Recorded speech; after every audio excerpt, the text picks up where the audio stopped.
The runway.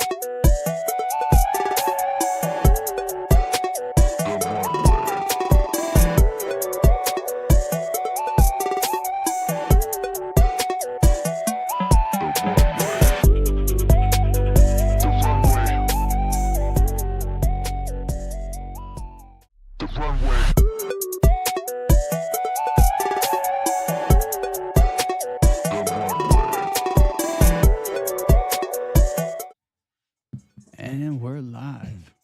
Welcome back to another episode of The Runway.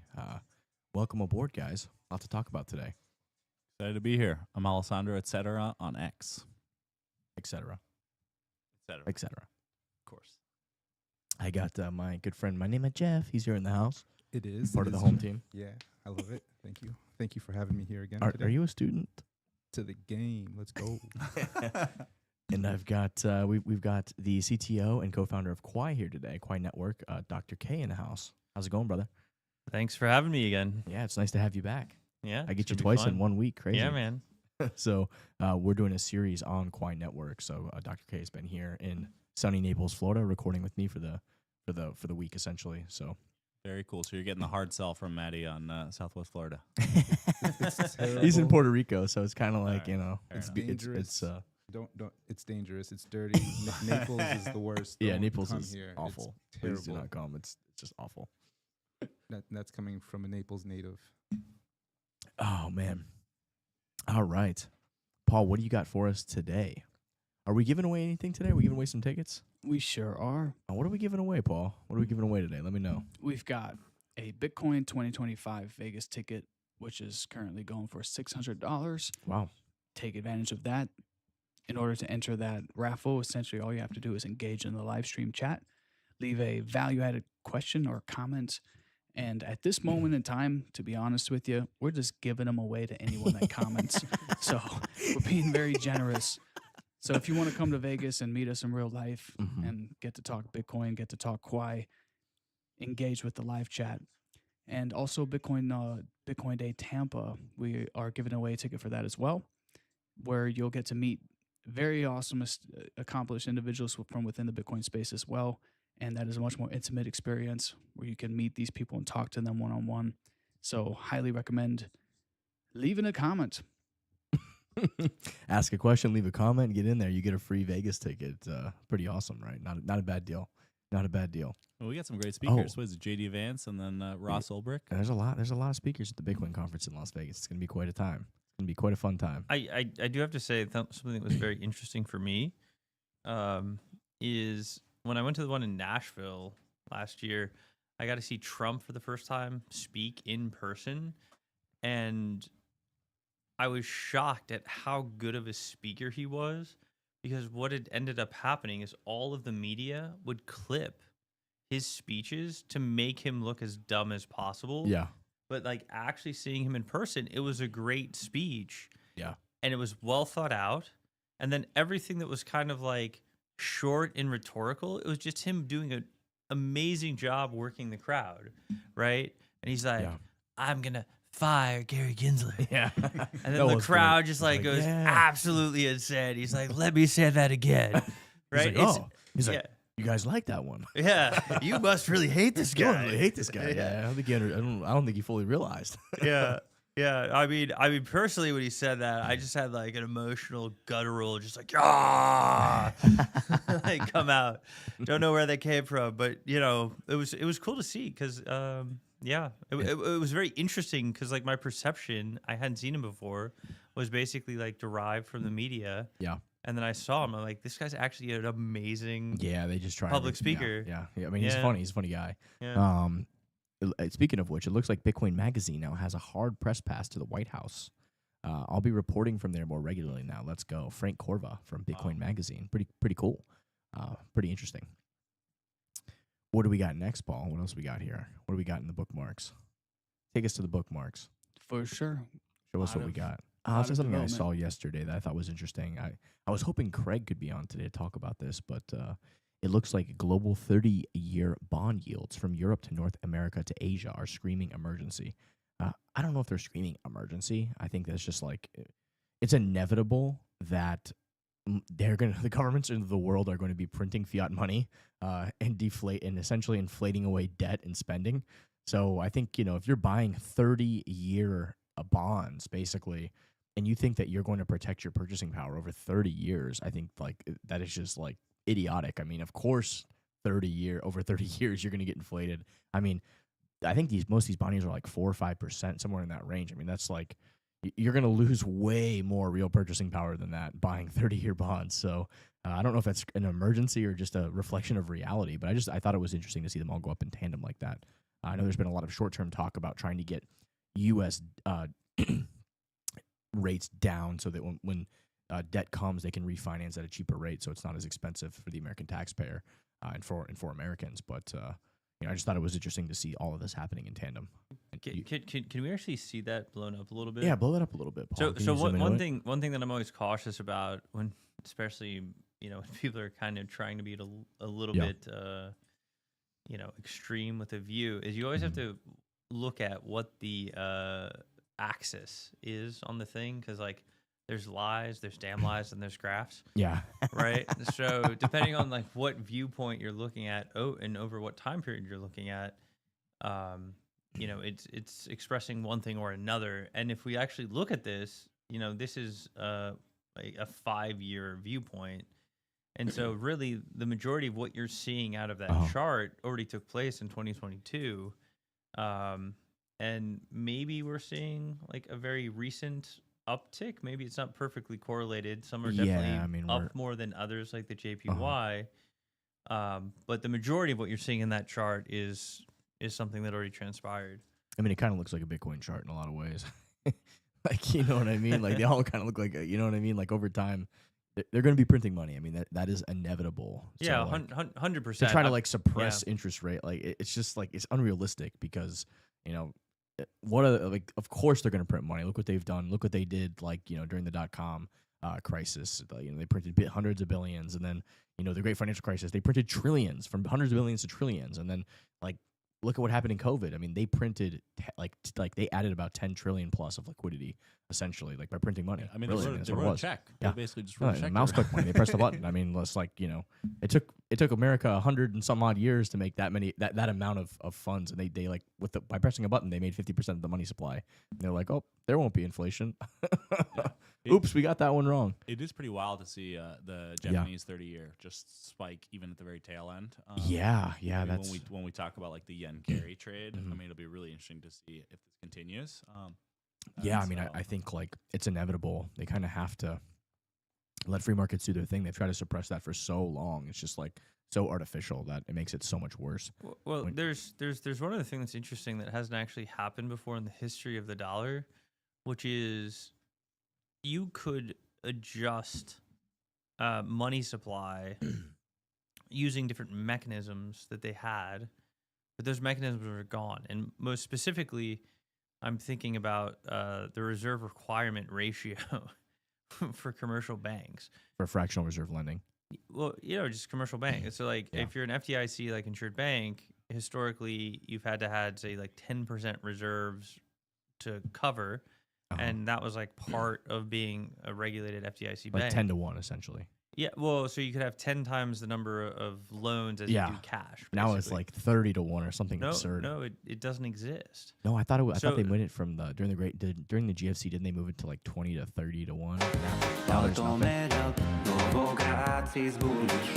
I'm so sorry. Is that That was Coinbase? Ooh, that's Novogratz. Play that song. That's a great okay. one. I guess now it's just Yeah, we meant got to be. we got we got to play this one. Sound this effects is a for different classic, bro. topics. This is a classic. Barrett calls it 1300. Bitcoin could be at 40,000.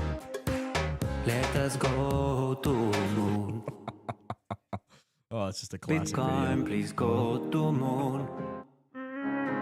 Stop going sideways now. Don't ever say we going down to 1K, but Mr. Novogratz say we have bottomed out. Bottomed out. Novogratz is bullish. Bottomed out. Don't ever rise is bearish. Barrett calls it 1300. Novogratz is bullish. Bitcoin could be at 40,000. What do you guys Let think? us go You think, to uh, moon. Do you think Bitcoin could hit 40,000 one day? I, Or do you agree with Tone Vase? You think we're going down to 1,300? Or do you like? No, I don't know if we'll. I don't know if we'll ever. Well, maybe it ever sees maybe. I don't know if it ever goes to 40,000 again. We'll see. No, I mean, mean, that the humor becomes is that like this dangerous, was right? years ago. So like Yeah, that's yeah. what I'm joking. Obviously, Bitcoin's 6 figures now. So I mean, I don't see a world where we go back to that 70K mark that we were at, about a month ago. it really feels like it just. I mean, obviously, like crystal ball.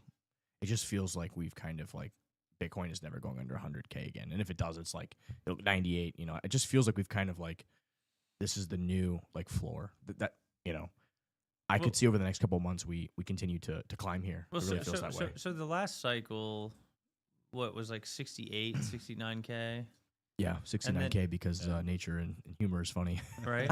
And Had then to be and then- 69K. And then what did it bottom out at? Like 17 ish. 17, think 20, so. yeah, in that range. So it's like a factor of 4. So, but volatility always seems to drop as like cycles Yeah. go. But I guess if you put the top in at say like 200, 50K maybe is like your like I don't know, man. I'm listening nadir to of the nadir. I'm listening to that when the fucking cycle Mandel reverts. guy. Did you see that Josh Mandel guy? Have you heard of him? Oh, No. This motherfucker, man. He's like on X. This guy's he a nailed ball. the Dude, 84K. this like 6 months before, he's like, "Hey, on this day in like fucking 6 months, like Bitcoin is gonna be at this fucking amount." Like, nobody would ever make a crazy prediction like that. He's like, "Yeah, it'll be 84K on this day," and like, I've never seen anything like we're going along and like people are like, "Dude, you're fucking, you're crazy and this whatever," like talking shit. And then he's like, "No," he's like, "This is fucking happening." And then like literally that day, boom, it hits the fucking number that he said. It was like crazy. he had So then 100 he's like, all right, he's like, from here, like the next target is 444K. Like that's where he thinks probably the peak's gonna be of the cycle. I don't know. I mean, I don't know if it's gonna be the peak or if that's like just where it's gonna be at a certain time. But Yeah. And he Which put is a interesting. date on it too, right? He say like 2026 or something. I don't know I don't know if he said so. I don't know if he put the date with it this time. But I mean, he made the prediction. Maybe he did. He probably did. I mean, he's a savage like that. But like, dude, that's like balls of steel. Like to put your reputation online and like people are just like, "You're a fucking idiot," and he's just like, boom. Puts his schlong on the table and was like, hey, 84K in 6 months from now on August 29th or whatever the fuck, whatever date it was, like March, whatever. It was just classic. It was like March something. Did he have multiple video or multiple predictions with different Yeah, prices? yeah. There it is. Exactly 129 days ago, Bitcoin prophecy was born. On November 5th, 2024, Josh Mandel, legendary Wall Street trader, called his shot when Bitcoin was trading at 74K. Here's a breakdown of the prophecy and what it means for Bitcoin's price action this cycle. It was just very interesting how he just predicted it. I mean, I don't want to spend too much time on this because I think we've talked about it before, but I just thought it was like very interesting, like whether he was using like kind of charting or whatever to do it. But Or you just got lucky. I mean, like like you can say like get lucky, but like maybe he made like an extremely educated guess, but like to call, I mean, It still got a little lucky. he's a very well There's always a little bit I of would say this, he has a reputation as a very well known and like I think he was in a hedge fund that made like some of the most money that any hedge funds ever made. Like Yeah. he has a pedigree that is like as a trader, right? So Yeah. like when someone like that who has a history of making fucked boats of money is like Yeah. publicly saying like, hey, and like with a confidence of a prediction like that, I mean that's like some astrology shit almost, you know what I mean? Like that's like crystal ball shit. I mean, like that's impressive. I don't care what anybody says. Like that's fucking impressive. I mean, he called the MicroStrategy rise like very early on too. I mean, this is a guy who's he's made quite a few bets and they've all Yeah. pretty much panned out. And Yeah. so It's like really, obviously there's chance and stuff that happens, but What did, extreme what did he, calculated risk. what did he say about MicroStrategy? he was super early on the MicroStrategy. I mean, I think when they did their 10-to-1 stock split, he was basically like, this is a massive asymmetrical opportunity. And him and basically it was a Grain of Salt and a couple other guys basically started the True North. I think it was like a Twitter stream, and basically bought options in MicroStrategy really Yeah. early on. And so I mean, MicroStrategy's been one of the top performing stocks in the past probably year and a half. So Yeah, no but doubt. who knows? I mean, Nostradamus probably got a few things wrong too. So Yeah. we'll give him a little bit of credit. It's if definitely it doesn't he perform definitely for deserves it, credit for so. that. Like that's impressive. All right, Paul, let's take us to the next story here. So I thought this was interesting. The Saudi Arabian bank or central bank just revealed it owns MicroStrategy. Sovereigns are buying Bitcoin exposure. Huge. So that's interesting as well. Let's go to the next story.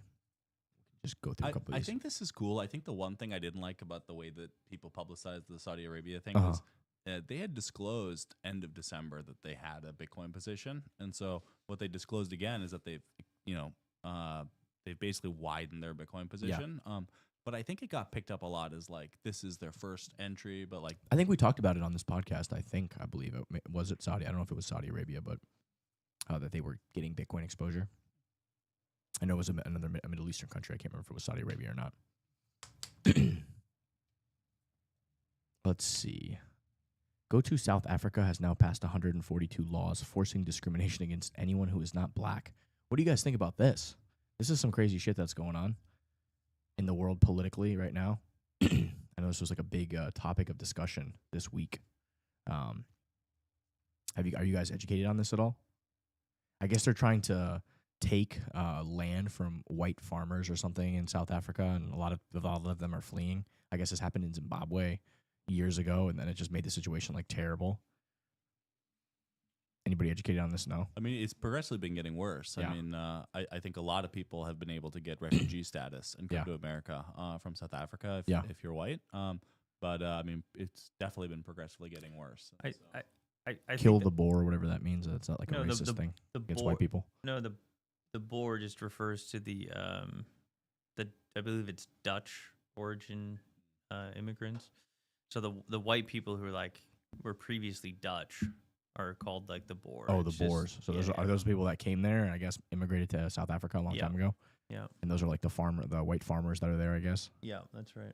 So kill them, I guess. Kill the boar. Yeah, I mean, fundamentally, right? Like you shouldn't have laws that discriminate against people Of based course. off race. I mean, it's Like, ridiculous.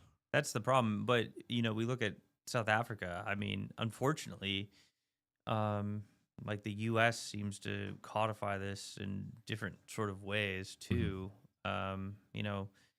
When I was in high school, it seemed like we were going past like a race-based Yeah, that's society. that's how I grew. Like that's how I remember growing up. Like Right. I never and then experienced or thought about it, or even like I had black teachers and black coaches, and I looked up to them, and like it just was never.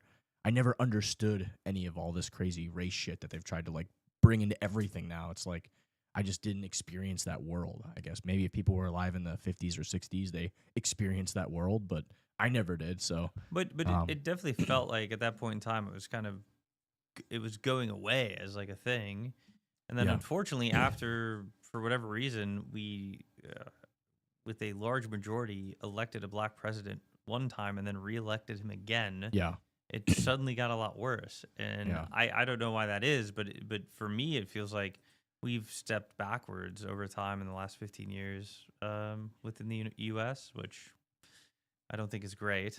So when we look at like South Africa, also not great, but we should also reflect on our on our own position here as well. Yeah, definitely not good. Yeah, I hope we can just move to a meritocracy where we stop fucking talking about this shit. Yeah. Right? Because, it's getting ridiculous, but apparently it has to be involved in everything. Like if you need to get into a school, you have to be a preferred race, or if you have to do this, you have to be a preferred race. Like we should just treat people. Is that what they're calling it? A preferred race? Or? Yeah, I mean that's what I've been reading some of these Harvard documents, and they say basically if you're a minority race or a woman, we give you preferential treatment. They should No, but it has to be the right minority race. Oh yeah, I'm sorry. Right, so specifically with If Harvard, if you're right? an Asian, no. Yeah, if you're an Asian, No, you're the like wrong, that's wrong minority race. that's an anti-preference card. Yeah, that's true. Right? I forgot about that. Yeah. Hmm. And so unfortunately my kids are mixed, white Asian, so I think that's like Oh fuck, you're that's fine. like anti-preference squared or Yeah, something. dude. you're the worst of the worst. Compounds. Yeah. It multiplies. It's multiplicative. My kids are fucked. They're not fucked. They have a good dad. I think Smart, good dad. the tide is probably turning. I think. I think so. I think so as well. But I think we should call it out. Like let's it's sad because the past was like the other way. It was like in law codified to discriminate against blacks, right? Like segregation, all this shit. Like that was obviously wrong, right? Like completely wrong. But now we've taken it the other way where now we're like, instead of like discriminating against people in law, it's like we're giving preferential treatment to certain people. It's like, no, treat everybody fucking equally, right? Like it's as simple as that. Like that's the correct response. Like we were so wrong this way. We don't need to go wrong the other way. Like treat everybody the same. Yeah. Be colorblind, right? Like that's just how it should be. I- Sex blind, colorblind, etc. Yeah, I think the lesson to maybe be learned by what's going on in South Africa is like this isn't something that's happened overnight, but it's been really over the course of 30 years, where sort of initially it started off as like, you had to be this type of landowner and like, have to only moved here, I think in like one generation. And then it progressively got worse and worse to the point that we're at now. And so I think, one takeaway for us to just be mindful of in these is like the slippery slope fallacy does happen, right? Where it's like, it starts off as small things that you give away, and then it ends up being a situation in which whites have to literally flee their home country. So, yeah. I think Matt Walsh does a good job highlighting the absurdity. Do you guys want to check it out for a second? Sure, yeah. Feel free to play it. You can react to it. This is the funny thing about who is considered native or not, who is considered an invader or not. CNN commentators have no problem announcing that white people whose ancestors have been in the country for 20 generations should go back home if they're in South Africa. But try telling the Somalis in Minnesota to go back home. You'll be immediately labeled a far-right bigot, even though the Somalis have been here for at most a couple of decades. Some have been here for a couple of hours. But we're told that the Somalis have every right to be here. That we're told the Somalis, the moment they step foot here, they are just as American as anyone else. The moment the Somali steps foot in this country, they're just as American as you, even if your family's been here for 400 years. And yet the white South Africans are not South African even after 400 years. And Americans who can trace their lineage back several centuries, they just have to shut up and take it in this country. No matter where they are, maybe you've noticed white people, no matter where they are always the colonizers and have no legitimate claim to whatever land they're on. In other words, under the left's framework, white people are the only demographic on the planet that can never be considered truly at home or native to any country anywhere. We'll be told that a white person's true home is Western Europe. And yet, if any white person in the UK claimed that it was a white country, they'd be condemned. They say to us in America that this isn't our land, right? It's stolen. So where is our land? They will not follow that to its conclusion and say that, well, Europe is the white man's land. They're not going to say that. So where is it? The message is that there is literally no place on earth that white people can claim as a legitimate homeland. A white man is native to nowhere. He is indigenous to nowhere. I mean, that's strange, isn't it? How does that work? Like, have you noticed that there's no country on the planet with white indigenous people? How is that possible? Where did the white people come from? Did they fall out of the sky like rain? Did they magically spawn out of thin air? If a white person could trace his roots back to the 17th century in this country, does that make him a Native American? I mean, at what point can the white person say, yeah, I am native to this country? How many centuries does he need to be? Does his family need to be in a country to be native to it? How many generations? 10? Is that enough? No. 15, 20, 25, 30, 40? Is that enough? At that point, can we say we're native to this country? And if the answer is, well, there's no amount of time, if the answer is that, well, it could be 1,000 years from now, and a white person who's been here for more than 1,000 years, their family's been here for 1,000 years, still is not native to this country in America. If that's the answer, then again, where is his native homeland? And if he goes there, can he claim the title of native or indigenous? Can he say that the non-natives are invading or stealing? Well, the left has no answer to any of those questions. And the reason is that the terms native and colonizer and invader and indigenous are all just tools of manipulation. They don't mean anything. Yeah, I think that's the crux of it. I mean, it's like, you know, there's just whatever the narrative is they want to put out, and like, you know, they'll change the, you know, it's just a double standard, the whole thing, you know. Yeah, I mean, yeah, the powers that be within the progressive left and the World Economic Forum types, they have far gone past the point where you have to make logical cohesiveness in a single sentence. So they literally can say something that conflicts in the same sentence. Mm-hmm. And everyone's like, yeah, that makes sense. And you're like, what the fuck? If you point it out, though, it's no longer, you know, misinformation, where it's disinformation. No. Maybe it's the other way around. Malinformation. If you point this out, it's malinformation, so it's true. That's right. But it's not politically helpful. Yeah, that's the whole censorship operation they've been doing. Yeah, which they basically teach you like, hey, you know, even though that's true, we're gonna call that disinformation or malinformation. Like, what's his name? Mike Benz has like blown it up on this, like just talking about like how the brainwashing and the social engineering. This is the funny thing about. It's just kind of crazy. But yeah, I mean, I think we should call out racism in any circumstance, whether it be black, white, Hispanic, Asian, whatever, right? Like, call it out. You know, it can affect everybody, right? Like, that's my thought. I always liked how the founding fathers did it, right? Where they were like, if you're born here, you're an American. Yeah. You know, it's like simple. There is no like milestone. Who's been here longer? How does this work? Like, so that's if you're born here, you're an American. The right of was it the right of not the right of blood, the right of birth, I guess, or birth, So Trump's trying to challenge that right now. You don't like that? No. So they're challenging that in court. I'm right not now, I think. fully educated on this. I'm not educated on either. I don't know. But I actually believe, if I recall correctly, and maybe Paul here can help us out. The concept of birthright citizenship, I think, is actually a 20th century concept, and you either had to go through like this immigration process, or your parents had to be naturalized for you to just count.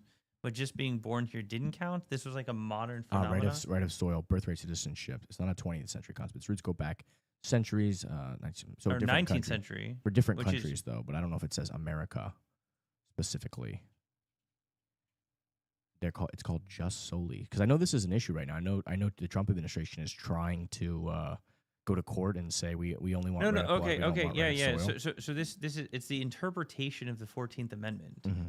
So born or naturalized, is it born or naturalized? All persons born or naturalized in the United States and subject to the jurisdiction thereof are citizens of the United States, stay where they were. I mean, I think that's pretty cut and dry in the 14th Amendment. Is there something about like entering illegally? Is there some kind of nuance there? No, it just says, I think, I don't think Trump's going to win this one in court, and if that's what the 14th Amendment says. It says born or naturalized. Yeah. Right. So the concept of naturalized means, I guess, that like your parents have it, so you have it. Yeah. But it doesn't say born and naturalized. It says born or naturalized. So that means that this is what the left does with the Second Amendment. They try to like say, oh, it says this militia thing, but no, it says like it just lists that as like a description of one explanation for it. Yeah. But it doesn't say like, hey, this is the only reason. You know what I mean? Like, It just So I guess my point here, and maybe this is just pedantic, is it doesn't actually go back to the founding fathers. It was the 14th Amendment. yeah. But that being said, it's 140 years old or whatever. Yeah, so I think he's going to have some trouble with that one. I don't think he's going to win the court case. I think the 14th Amendment clearly says, born or naturalized in the United States, right? So that's why it's important that we actually have a fucking border and we control who comes across, because people come and just have babies, and the question is, do we want that? Is that like, what we want as people? And I think, if you're going to have nation states and you're going to have borders and you're going to have security, and people are going to collectively pay into a nation state for entitlements like Social Security and Medicare and Medicaid. If those programs exist, and they do, you can't just fucking let everybody come in and just abuse those systems and suck from the people that are paying in, right? There has to be some methodology to protect that. Now, if you live in Galt's Gulch, which in Ayn Rand land, and you don't have there's like no borders, and it's just a free libertarian society. Then there isn't that, massive, then immigration, I guess you could say, hey, this person can't come and just take all the resources because you're not paying all those resources. And it's like, you build it, you provide it. What can you build? Can you contribute? Then you can take, right? But the way it works now is like, we've got they're bringing in like, 30,000 Haitians and dropping them in the middle of a town, in the middle of nowhere, and flying them on the taxpayer dime on a flight. And like some people are saying their cats are disappearing, like what's going on here? And like, again, that's a drain on the taxpayer, right? Like that's a massive drain, and it overloads the school system. It overloads, now there's problems, they can't speak the language, and there's been no integration, and like, there's medical problems, and there's, and of course they don't have money to pay. You see what I'm saying? They're taking taxpayer dollars to put them up in a hotel, or the kids can't go to the playground anymore because now it's a homeless encampment, or it's a what do you call it? An immigrant encampment now. Yeah, I mean, I think if you're going to get to this again in the context of nation states where you have national IDs and borders, in that context, what you should be asking yourself is, the United States doesn't have the resources to take in every downtrodden person that we could be empathetic to globally. Of course. That's not a statement. That's possible. It's not even possible. I mean, it's literally impossible. So if we start from that impossibility and we say there's a limited amount of immigration that we can deal with, we should be strategic in how that immigration is done. Of course. To, benefit the aggregate for the people that are already here. Of course. Right. And some forms of immigration are very positive. Right. You look at your sort of skilled, H-1B type visas, when they're used correctly and not abused, can, bring people over like Elon Musk. Mm-hmm. Yeah. Right. And Sundar Pichai, Mm-hmm. and all the other guys, right? The list goes on. Yeah, the list goes on and on and on. I mean, that's high skill. I mean, that's a net benefit to America to bring in high skill workers. And, we can still bring in low skill workers if we need them, but it really should be like, hey, you're going to come in, you're going to benefit greatly, but like the people of America should also benefit. Yeah. Right? It's like, I mean, you want to be choosy. It's like,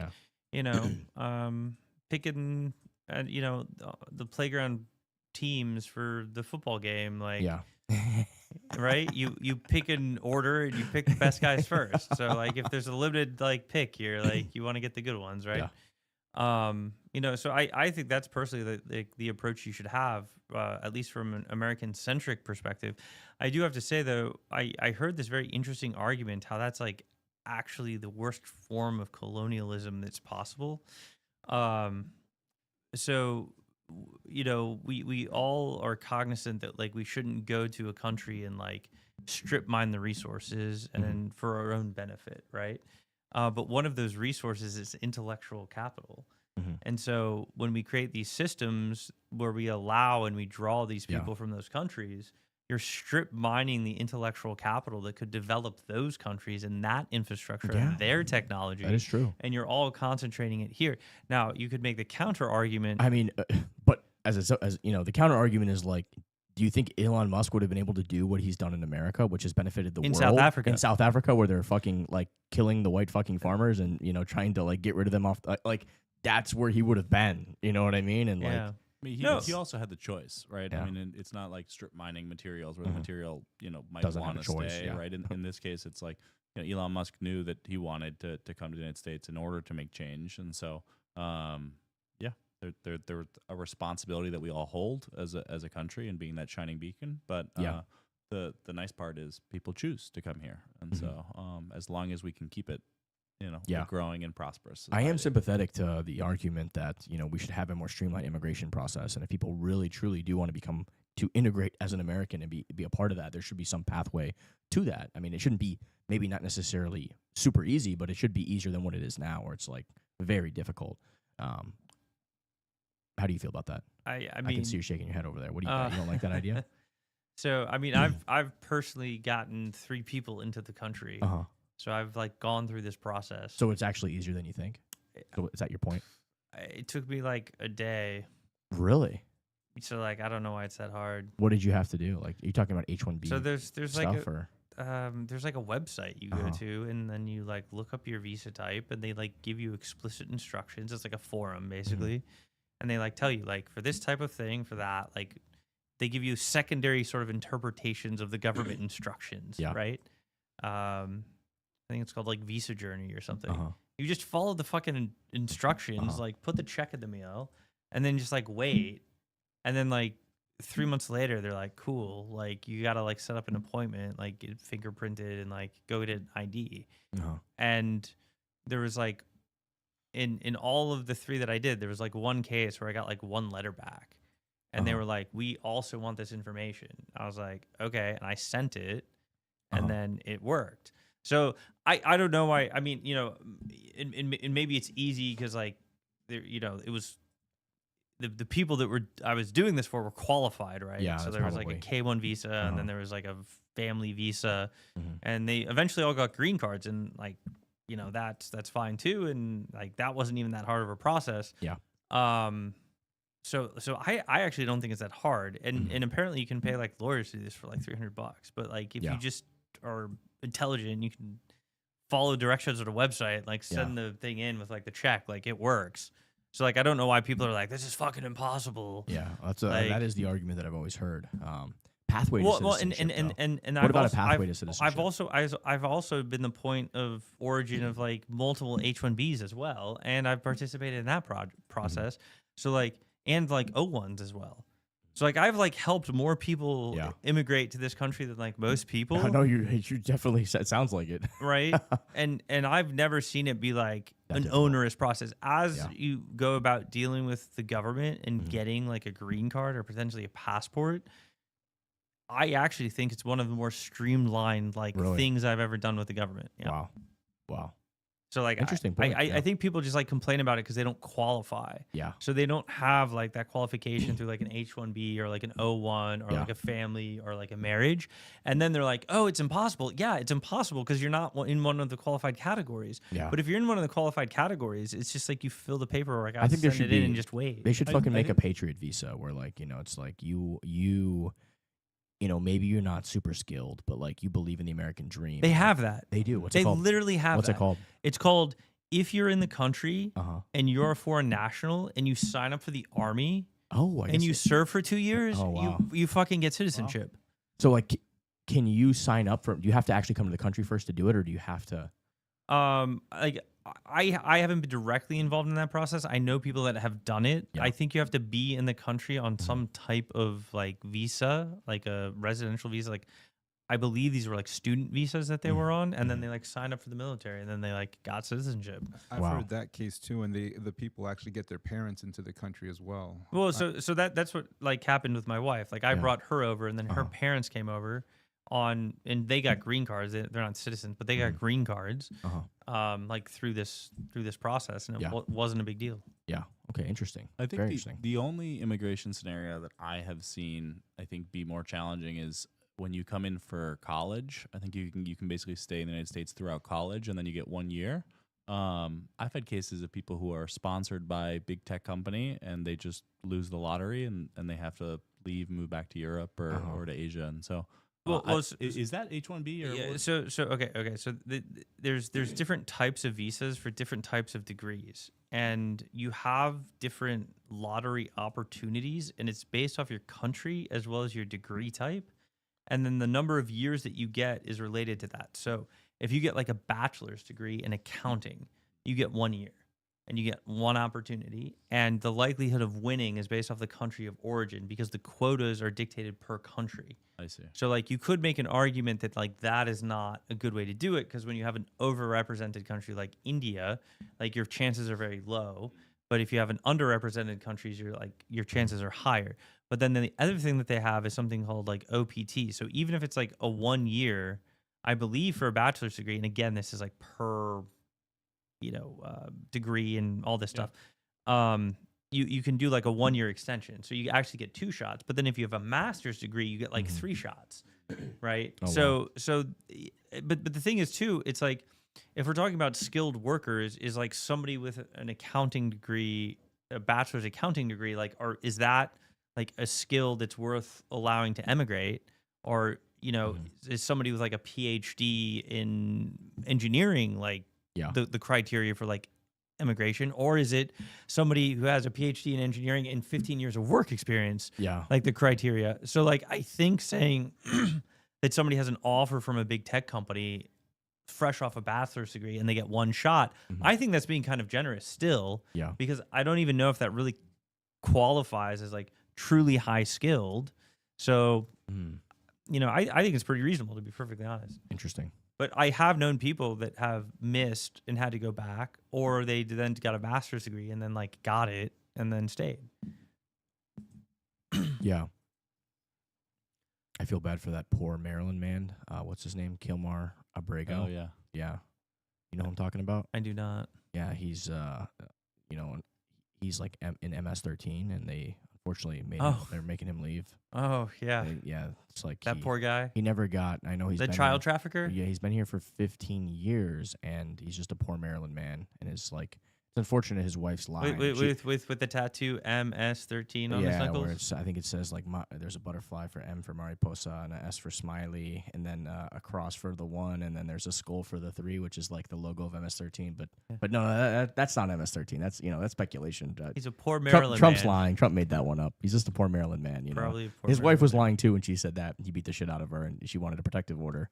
And then nothing to see here when the police arrested him with 2 other MS-13 gang members. And then nothing to see here when they found him with a van with like 15 people in the back of a truck that like couldn't speak English and had no names. And then they decided to just let them all go. It was like no big deal. And, he didn't get any due process, and, just poor guy, right? Just very sad for Kilmar. It's actually pretty interesting if you I think if he changes his name to Kilmore, I think that might help him stay. From Kilmar to Kilmore. There you go. I think that would be better. That'd be good. Don't you think? Yeah. Well, I think it's actually interesting. I do think that there's actually a good legal argument around the nature of the requirement of due process for non-citizens. I'm pretty sure if you like actually look at it, and it's one of the things I believe Trump is challenging. I don't think if you're here illegally, like you need due process to get deported. You can just straight get deported. I'm like sympathetic to that argument, man. I've been trying to we've been going over this back and forth. It's like, you kind of like America, like it just seems like the nature of the beast. They literally use taxpayer dollars and NGO slush funds to like literally fly and like house and bring like 20 million illegal people here. Like, it was all by design. Open the borders wide open. There was no due process for any of that. Just totally illegal. I think it's honestly treason, treasonous behavior by the previous administration. And, now all of a sudden that every single person that they brought here needs 5 years of fucking due process on the taxpayer dime. Like, of course, the taxpayers are paying for the public court system on top of it. It just gets more and more ridiculous. So here's also like an interesting one. And I believe this is very verifiable too. Yeah. Apparently, there have been at least 30,000 military-age males of Chinese descent that have come through the southern border who have been caught. Yeah. So if you look at their apprehension ratio of just the average of which they catch to which get through, it's like 10 to 1. Yeah. And if you're like a little bit better at it, it's probably even a higher ratio than that. So if you were to project every year for some number of years, there's potentially been at least 300,000 military age Chinese males illegally entering the country. The question is like, it's extremely concerning. No, but like go down. But like, are they coming because they're fleeing China and communism, or like, Well, that's no. the So question, right? that's Like, the question. Why are they single military age males yeah. fleeing China, but they're getting help? So there's this whole process too of like they're going into Ecuador, they're being like flown into Ecuador. They have like handlers, and they have like special people that help them get up through the routes. The mules. And like no, but this isn't like the mules. These are mules for them. Oh wow. They have like the infrastructure to do this. But the thing is, if you're Chinese, there's like so many ways that you can legally enter the country. Yeah. So then the question is, why are all of these Chinese military age males entering the country? And like, is that a thing? I have to point out the total size of the U.S. military is something like 1 or 1.5 million people. Yeah. Like total force. So when you talk about having like potentially 300,000 military age males entering the country over multiple years, you potentially now have an endogenous force inside the country that is potentially hostile to you because you've had that open border. Now, I'm not saying this is all like, this is exactly what happened. I'm just saying that it's something to be concerned that about, one right? point of indication that you've had these people entering raises this question, and there's potentially a force that's hostile to us that's larger than the U.S. military already inside our country. That's why, I mean, this whole argument of, is this an invasion? That's like, the actual, like, here's the funny part, is like, the one job of the federal government is like national security. Like, that's your one fucking, like, that's one of literally your very one few fucking job. That's right. Like, that's your one fucking job. So like, opening the border, doing all this shit, like, it's so like derelict in your duty. The amount of money that they've wasted, and like all this other shit they're doing, like social engineering and propaganda and NGO slush funds, like, it's just so ridiculous. It's gotten to such epic proportions of like insanity. It's like, this is how the Roman Empire fell. Like, you just kind of see what's happening here. Paul, do me a favor. Maddie Chad sent me something today about like they found recently like a kill switch and Chinese solar panels that they're selling to everybody in the U.S. It's like a secret inverter that was in. So like the solar panels, solar panels. They go from solar panels, and like in the inverters, they've got. So look at this shit. This is fucking crazy. So I was reading this today, and I have almost a mechanical engineer here in Dr. K, who actually, a lot of people don't know this, but Dr. K helped pretty much designed the Lattice One hardware wallet for Grid Plus, right? Is that correct? Yeah. Am I correct in saying this? So I brought him into our R&D lab, and like, he just like knows all sorts of shit about PCBs, and like, he just blew my mind. So I wanted to bring this up because I wanted to hear his take on this. I read this earlier, but I'm not super educated on it. But essentially what happened here is China has secretly installed kill switches and solar panels sold to the West, which could see Beijing plunge its enemies into darkness in the event of World War III. The globalists could also kill our power when they want to punish us and blame China. Scroll down a little bit. Can you pull up the actual article?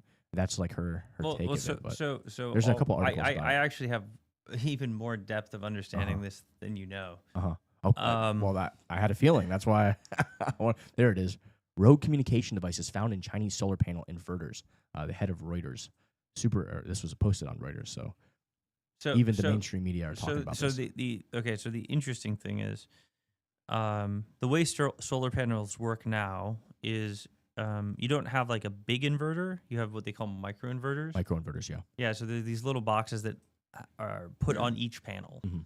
And that's pretty much like the state of the art because it allows you to get better efficiency when like strings of panels are partially shaded, et cetera, et cetera. But everything that's like in the last 10 years is effectively being installed with microinverters. So if they indeed have a kill switch in the microinverters, you need to understand what that means in terms of a grid, because a grid is a highly socialized system. So what you need to do to make the grid work, because it's AC, you need to keep the voltage in check and you need to keep the frequency in check.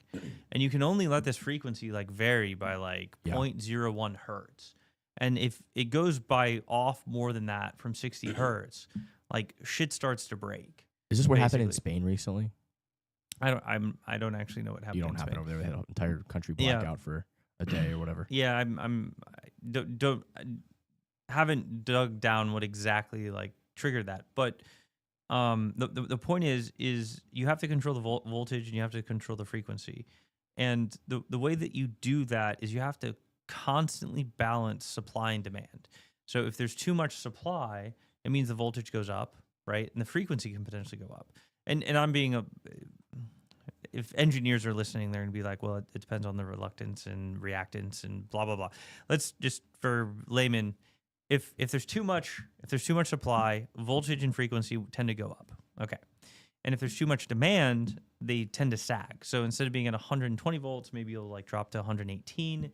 But then if that frequency goes from like 60 to like 59 and a half, like it's like catastrophic, right? And so the problem is you're always trying to balance supply and demand. And they have this like system, it's called like SCADA system. And you have markets, like so in a deregulated market, you have ERCOT, and you have these things called queasy, which are like qualified service entities, and they can dynamically dispatch or add like load or add production based off of like requests from ERCOT, who is like monitoring the system.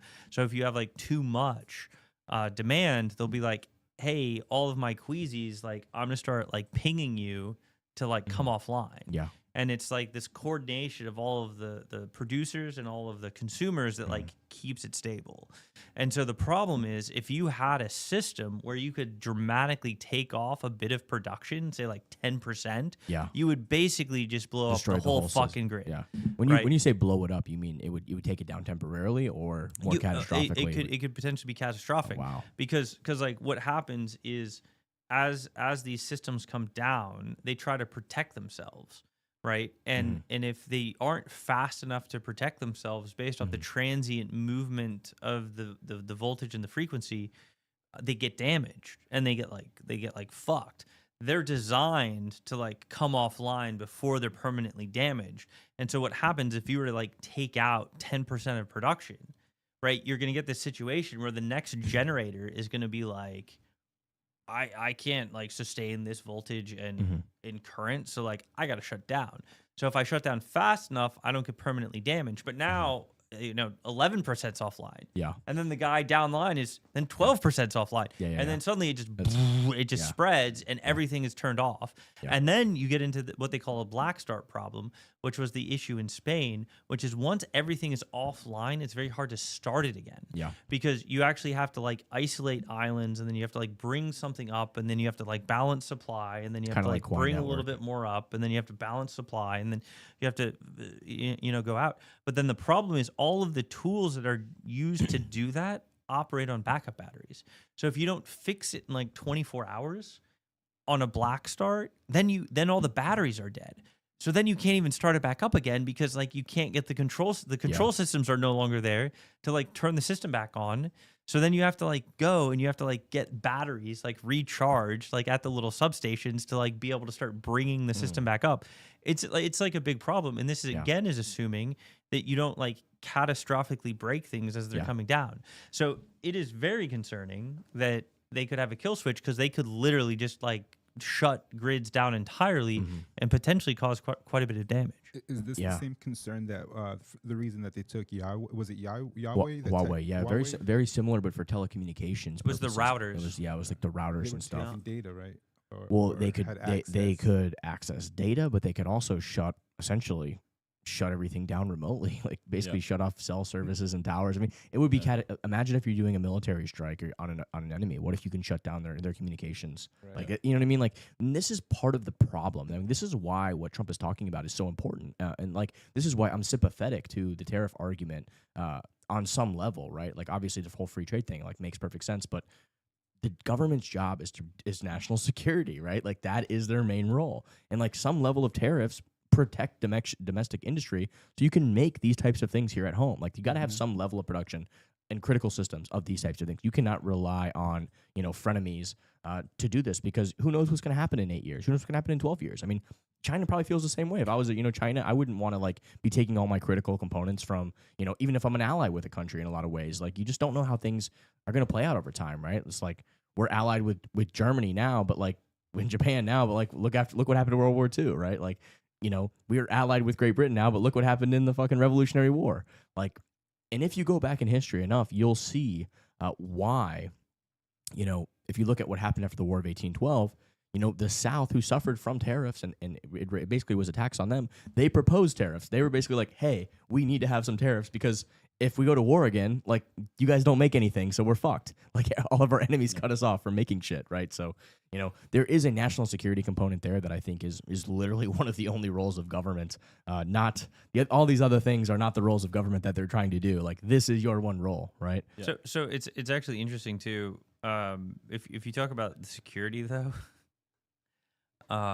there is like so many issues with security. Oh, no doubt. Like, so we talk about chips with Huawei. Obviously, like, if you let them make a microcontroller, they can put a lot of stuff on that die that you like don't necessarily know about. Yeah, we were Right. doing some research on a PCB and what chips and components were for. I mean, like, you're right. you know? So there's a lot you can do with just the chips, but interestingly, like, that's not where the problem ends. There have been exploits where they actually embed devices inside of a PCB to be able to exploit something. So Is like, that you the don't Clipper even chipper? Well, that was the that's original all. Cypherpunk Yeah. battle. And this has actually happened recently too. The government did do some of this type of shit, and the Chinese have literally fucking exploiting the loophole and stealing everybody's data. Yeah. So, Yeah. like, this is why we don't put backdoors and shit, because if you can use the backdoor, so can fucking everybody else, Yeah. and that's the problem. Well, so then you have, like, I can exploit the PCB itself, and then you have the problem of you can exploit what is programmed onto the microcontrollers or ROMs or NANDs during manufacturing. So if you actually want, like, a secure device, you That's have what to the know Israelis did, right? you The have to know, papers? like, where the chip came from. You have to know, like, who's manufacturing the PCB, and then you have to know what firmware is being put on the device. So you have to have, like, a lot of control. So Yeah. in the design of the Lattice One, we had this system because the Lattice One's very unique in that it's always online. And it's meant to be always online so that you can have a good interface and use the cards to, like, pull your seed phrases in and out. Okay. But there's actually, like, a chip inside of the Lattice, which is a wallet, and you can use it and you can leave it online. So the question is, how is it that we thought that we could design a system that allows an always online wallet? We had this concept of, like, a mailbox, which is basically like a little sort of FRAM, magnetic sort of memory. And you'd, like, write little messages to it from the outside world, and then you'd, like, ring a doorbell, and then, like, the inside world would be like, oh, let me go see what message I have. And that would be, like, your secure environment. But you literally created, like, a physical bridge between, like, the outside world environment and, like, the inside world environment. And, like, the only thing between them was this one chip where you can just, like, leave little letters, right, so to speak. And the reason that you do that is because if I just, like, connected a serial bus across there are exploits purposely programmed into the serial bus as diagnostic processes from the manufacturers that aren't documented on the data sheets, but they always exist. Wow. So if you just use, like, a spy bus, SPI, it's an embedded term, but, like, you could get exploited via that spy bus. So what you have to do is you have to put something in the middle. Oh, wow. And then what we did is I was like, okay, that one's from China, this one's from America, and that one's from Europe. So then all three of the chips in the chain were from different companies, from different countries. jurisdictions, from different, so that none of them would, like, collusively work together, and then you manufactured it in Austin. Wow. So, like, if you really want something to be secure, you have to, like, think about that whole supply chain because it's incredibly complex. And if you're dependent on any single party in that chain, if you're like, oh, I'm going to use chips, and those chips are coming from Europe, but I'm going to strictly manufacture and then ship it out of China, like, you can own the shit out of that device, right? Or if, the person that made the chip could just own the shit out of that device. So, like, you have all of these dependencies where anyone in that chain can just own you. Wow. And if you really care about security, you have to think about who that is, how much you want to trust them or not trust them. So, like, electronics is, like, really hard to, like, create, like, a device that is not sort of ownable by a nefarious party. And a lot of these things, have sort of close relationships with nation states and probably are, right? Yeah, no doubt about it. Especially in China. I mean, they literally make you have somebody from the government, like, on the board of your company, right? Isn't that part of the thing? Like, you have to have that's fucking crazy, right? So, like, You know, we're fooling ourselves if we don't think they're taking advantage of that and they're doing all this shit. You know, like it's just game theory. But, Like, but why wouldn't they? Let's not be too critical on China, and let's also We're doing the same self-reflect shit. on ourselves. For sure. Yeah. We are doing the same shit. Okay, I mean, Right? we literally have the former FBI director, James Comey. I mean, I couldn't believe this was real when I saw this yesterday. He literally posted this. He took seashells on a beach and posted this on his Instagram. 8647. Basically, like, I mean, that is fucking crazy. I mean, like, what in his right fucking mind made him think that that was like a thing that was like appropriate to do? Like that, like, blows your mind. Like, basically 86. I always thought 86 was kill somebody. I mean, I did a little research on this because I'm like, it can't, like, this can't be real.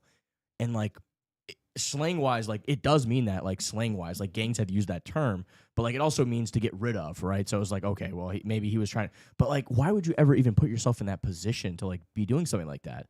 So No. It's indicative of the impunity in which they have operated and with the power in which they have operated. you're It right. tells you Yeah. why you would do that. Of course. Because you don't think it's a The problem. rules apply to you. You are above the law. You are above Man. the rules. Yeah. I mean, honestly, if you really get into it, guys, Yeah. like, the government killed Kennedy, right? Like, People do believe that. I'm kind of We've- like I'm not like I'm like kind of in this area where like I could believe it, but I'm also like, you know, I haven't seen the smoking gun per se. Like, I've seen all sorts of narrative stories. You know, my dad's like he read this book called Case Closed, so he's on like one side of the equation. He's like, once I thought I was a conspiracy theorist, but once I read this book, it would like explain the physics and it mathed it all out. As like, you know, it kind of for me like closed the case. But then, like, you know, we've got the documents released, and you know, I didn't really see anything smoking gun in there, but I could also see the motivations of why they would or wouldn't. So like, I'm kind of like, I haven't seen the smoking gun yet, but like, I wouldn't be surprised. That's kind of how I feel. Just on that subject, Yeah. real quick, Paulina Luna, right? She was put in charge of essentially declassifying the JFK files. Mhm. And during the congressional hearing that they most recently had, she herself was saying that essentially our intelligence agencies were involved. And she was saying that they were actively destroying documents that she had requested. She said they're actively destroying them, Mhm. right? This is the person, you know, the individual assigned specifically to release these documents to the public that is disclosing this. So that, you know, was a very telling sign. But just on this 8647 thing, somebody yesterday pointed out that if you look at when 9/11 was, was it 8,647 days ago? exactly. Yeah. There's always That's another dark parallel. Like, what are you hinting at here? Oh man. We don't think this is a Bitcoin price prediction by Comey. I don't know. I don't think so. I don't think Bitcoin is on James Comey's mind, but who knows? Yeah, I think he's. This is very wild. He apparently does this communicate via seashells. I saw does a he? few, yeah, I saw a few other people post where he was like, "Look what I found," and it was a seashell with "Vote Harris." Oh my god. So- I mean, it's just like such politicization of the you know of the FBI. I mean, it's ridiculous. But like, I just don't know, like, in his right mind, like what, like. Well, you know. I think from what I've heard or read from various sources, Trump actually put somebody in charge. I think it's the deputy director, so under Kash Patel, like one below him, in charge of actually going back and looking at prosecuting all of the people who weaponized the DOJ or blatantly broke the law and were not prosecuted, and trying to put together cases to actually bring justice to them. And so what may be going on in the background is he would be one of the candidates, depending on what evidence is had. Yeah. For several different reasons. So maybe that's the pressure he's feeling, and that's why he decided to write things in seashells. Yeah. Margaritas under the sun hit different. That's true. Oh learn my real quick. god. So Paul, let's go to the next story. As much as I want to talk about seashells. Oh man, what do we got here on the timeline? I don't know if I want to talk about Dave Portnoy. Maybe we can skip over this one. Let's see. Brian Armstrong.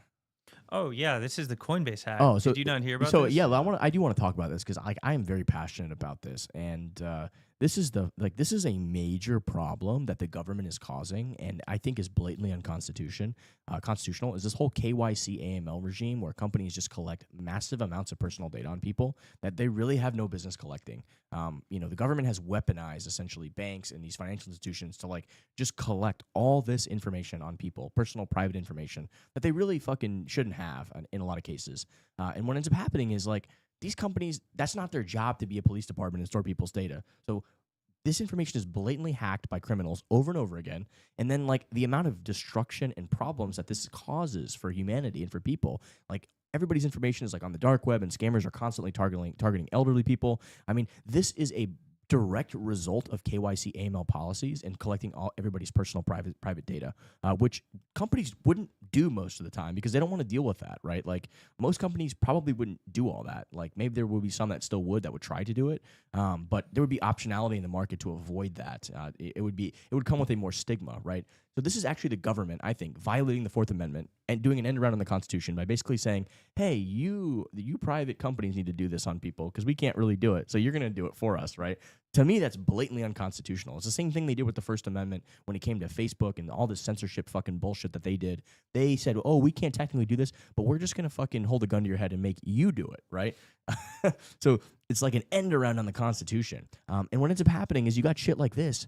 Now, you know how many people are going to get fucking robbed and lose their funds because of this? I mean, already. I mean, it's already happening. I mean, the scammers are getting so sophisticated that once they rob these exchanges and these different things and steal everybody's data, like they're going to target your dad, your mom, your grandfather who like invested in Bitcoin or invested in, whatever. And basically just, whether it be even a bank account, right? Like they're going to call them and say, hey, your bank account, you need to wire this money because there's a scammer it has access to your account. They're going to make something up. They're going to convince you, hey, this is Coinbase support and they're going to fucking rob. They're already doing it. Like some lady lost some $5 million or something. We talked about it a couple weeks ago. But this is a direct result of terrible government policy with terrible externalities that, they don't think second order effects. And they think like, oh, like we're gonna do KYC AML to make sure bad people aren't doing things. But you know what? Bad people are always gonna fucking find a way to do things. All you're doing is hurting the average person. You're only I think the last KYC AML stats I looked at was like they caught 1% of the fucking crime with KYC AML. 99% of the crime still gets through. Why the fuck are we still doing this? Especially if it's unconstitutional. And it creates a bigger opportunity for them to do something. Of course. Yeah, absolutely. I mean, I think part of it is definitely the government has some responsibility by pushing KYC, but I also think that, Coinbase and startups in general have this issue of needing to scale really fast to suddenly check the box, the regulatory box. And I think part of that was, them going offshores for customer support and basically building an infrastructure overnight that maybe wasn't resilient. And so I think that, KYC definitely plays a role, but I also, I think what I liked about his response is, Brian is assuming some responsibility in the fact that hey, we didn't build as resilient of a system as we could have. But I mean, why is that their job to build a system to collect everybody's private information? Their job is just to facilitate transactions, not to that's my thought. No, I mean that's a huge issue, and ultimately when I look at it, it's not. Obviously this shouldn't be a thing. If you look at the context of the Fourth Amendment, this is blatantly unconstitutional. Of course, there's no question. Yeah. Right, and there's also the moral aspect of it as well. It's very questionably moral, right? It's immoral, obviously. So, what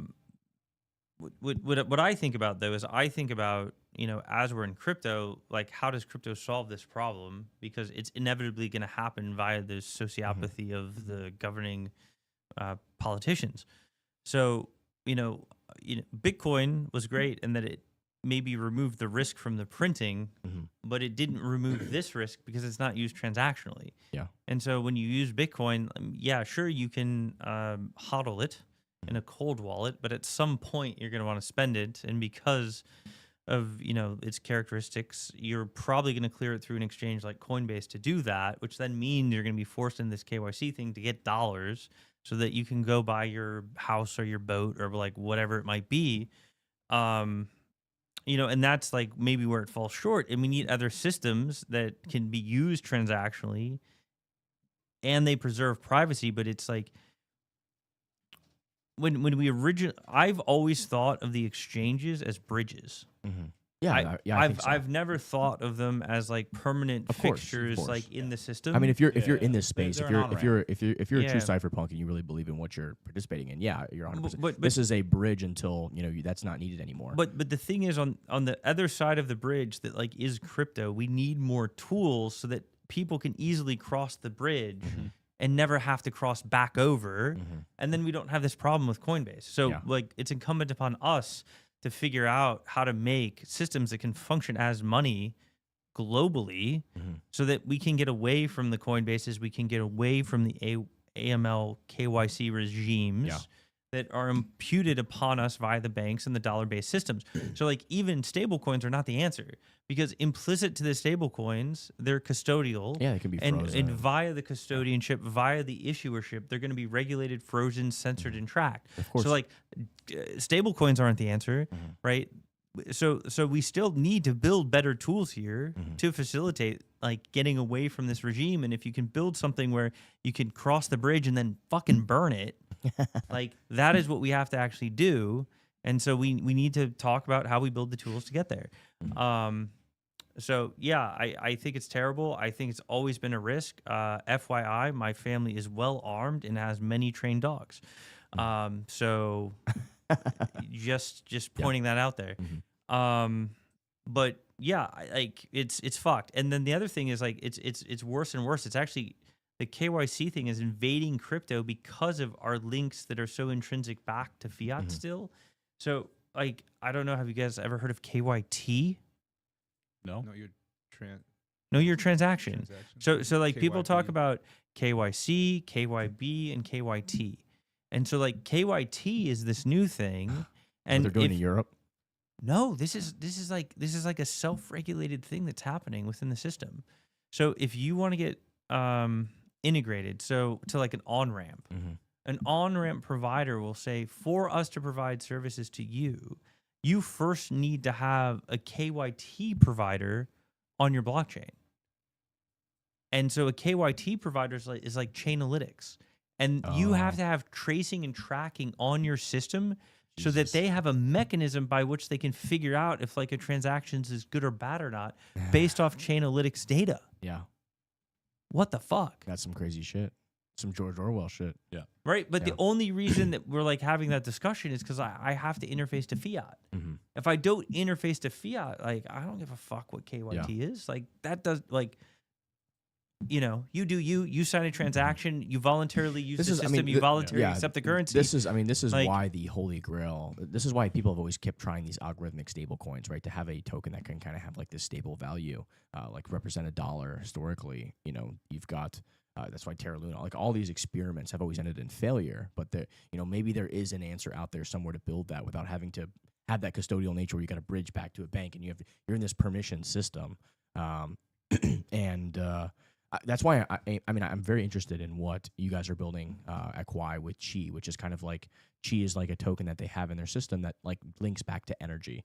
So like the hash rate on the network, how many miners are like it has this kind of like self-adjusting mechanism, which I think is interesting. You know, I don't know 100% if it'll work, but it's interesting. It's an attempt at sort of having a token that uses something outside to kind of stay at a stable kind of value relative to like energy. It's just again we're if you're in this space, I mean, there's so much cool stuff being built, and time will tell, right? Like time will tell. I like the idea of having privacy features as like that is one of the downfalls of Bitcoin on main chain is it's not great privacy. Like you can kind of be tracked, and the UTXOs and change goes back to the wallet. So there is that level of that.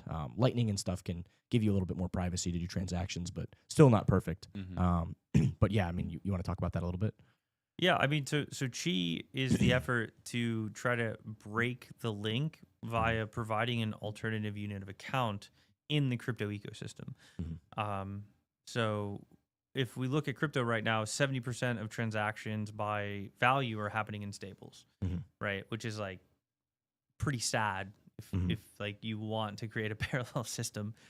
Because what's really happening is those stables are just receipts that are circulating on a chain, but they represent deposits of hundreds of billions of dollars, and via those deposits and the banks and the issuers, their regulators are now like being able to regulate the blockchains because they're able to regulate the stables. And so we tried to build a system to get outside of the banks, but the need for the unit of account has like sucked us back in, which is like terrible. So the idea with Chi is instead of like creating a stable coin, we create this thing we call an energy dollar, has some market mechanisms that are built into it to use proof of work mining to make it sort of reflect the miner's energy costs. And so you can kind of think of it somehow like a tokenized representation of energy, but the idea there being is that it has a relatively stable purchasing power over time. So you can use it to replace the dollar as like the accounting unit in the system, which you write contracts and price goods and services. And you don't need to go back into fiat to do that. And you don't need to reference fiat to do that. You don't need to create stable coins to do that. You can just use tokenized hash effectively as a mechanism to do that. And then you imbue cash-like privacies on top of that. And then ideally, you've created a native crypto dollar that's independent of the US dollar that anybody can use. So even like a Bitcoin person, they could bridge over and say, well, I'm going to go risk off right now, or I want to write a contract. So I want to write it in a stable thing. So I'm going to go into Chi and I'm going to hold Chi and I'm going to spend Chi for those purposes instead of saying, well, I'm going to get me some USDT and have all the issues of linking back and censorship and confiscatability. I like all related options. to that. I want as many options as possible, but I think like it's important that, these options exist to put a check on government power. And instead of like using fiat money to extract from the citizenry, I think that fiat money, if it's going to exist, needs to compete in the free market of money, and they actually should be providing the opposite. They should be providing more value to people, right? Like, I don't know what that looks like in the future, but right now it's really been, a one-way street. I mean, if you look at the dollar since 1971, and you look at the rising wealth inequality gaps, and you look at the fact now that the top 1% who are closest to the money printers essentially have an access to capital and markets, have essentially have 92% of all of the value of the economy. I mean, like, this is not a sustainable trend. And so much of it comes back to the fact of literally printing money to Band-Aid over a broken system at the expense of the poorest people, sadly, because, as we all know, when inflation occurs, it's the poorest people who get the wage increases at the end, and they have to pay higher prices. And it really, disproportionately, it just exacerbates the cycle. They don't have assets, and assets appreciate obviously when you print money because, it looks like, oh, wow, all these assets are going up. But really, what it really is like the government stealing purchasing power and they can't steal assets. You know what I mean? Property tax. Yeah. So exactly. All right. Let's see what we got here. Pull up that. So there is some good news. First do this one. You can do the Chinese public company one. So it looks like DDC Enterprise, a Chinese public company, is adopting a Bitcoin strategic reserve. So this could be an interesting way. So remember, Bitcoin is money for everybody, right? It's agnostic money. It's money for your enemies, money for your friends. Anybody can participate in this system. But it's nice to see sovereigns all over the world, different companies, countries, et cetera, adding Bitcoin to their balance sheets and reserve as a reserve. But we just talked about this with China. Like, there's a government person on the board of this company that's probably signed off on this. And this is probably the Chinese government's way to essentially nationalize a Bitcoin reserve. They might start doing stuff like this, right? No, but it's interesting. The thing that I think is super cool about this, and one of the reasons that like Bitcoin is so great, and it really embodies the concept of proof of work, creating a decentralized system, is that you have like the US doing this, and you have the Chinese doing this, and you have like the Saudis doing this, and you have the North Koreans like doing this, right? So Russia. Could anybody say that about Solana? Could anybody say that about Ethereum?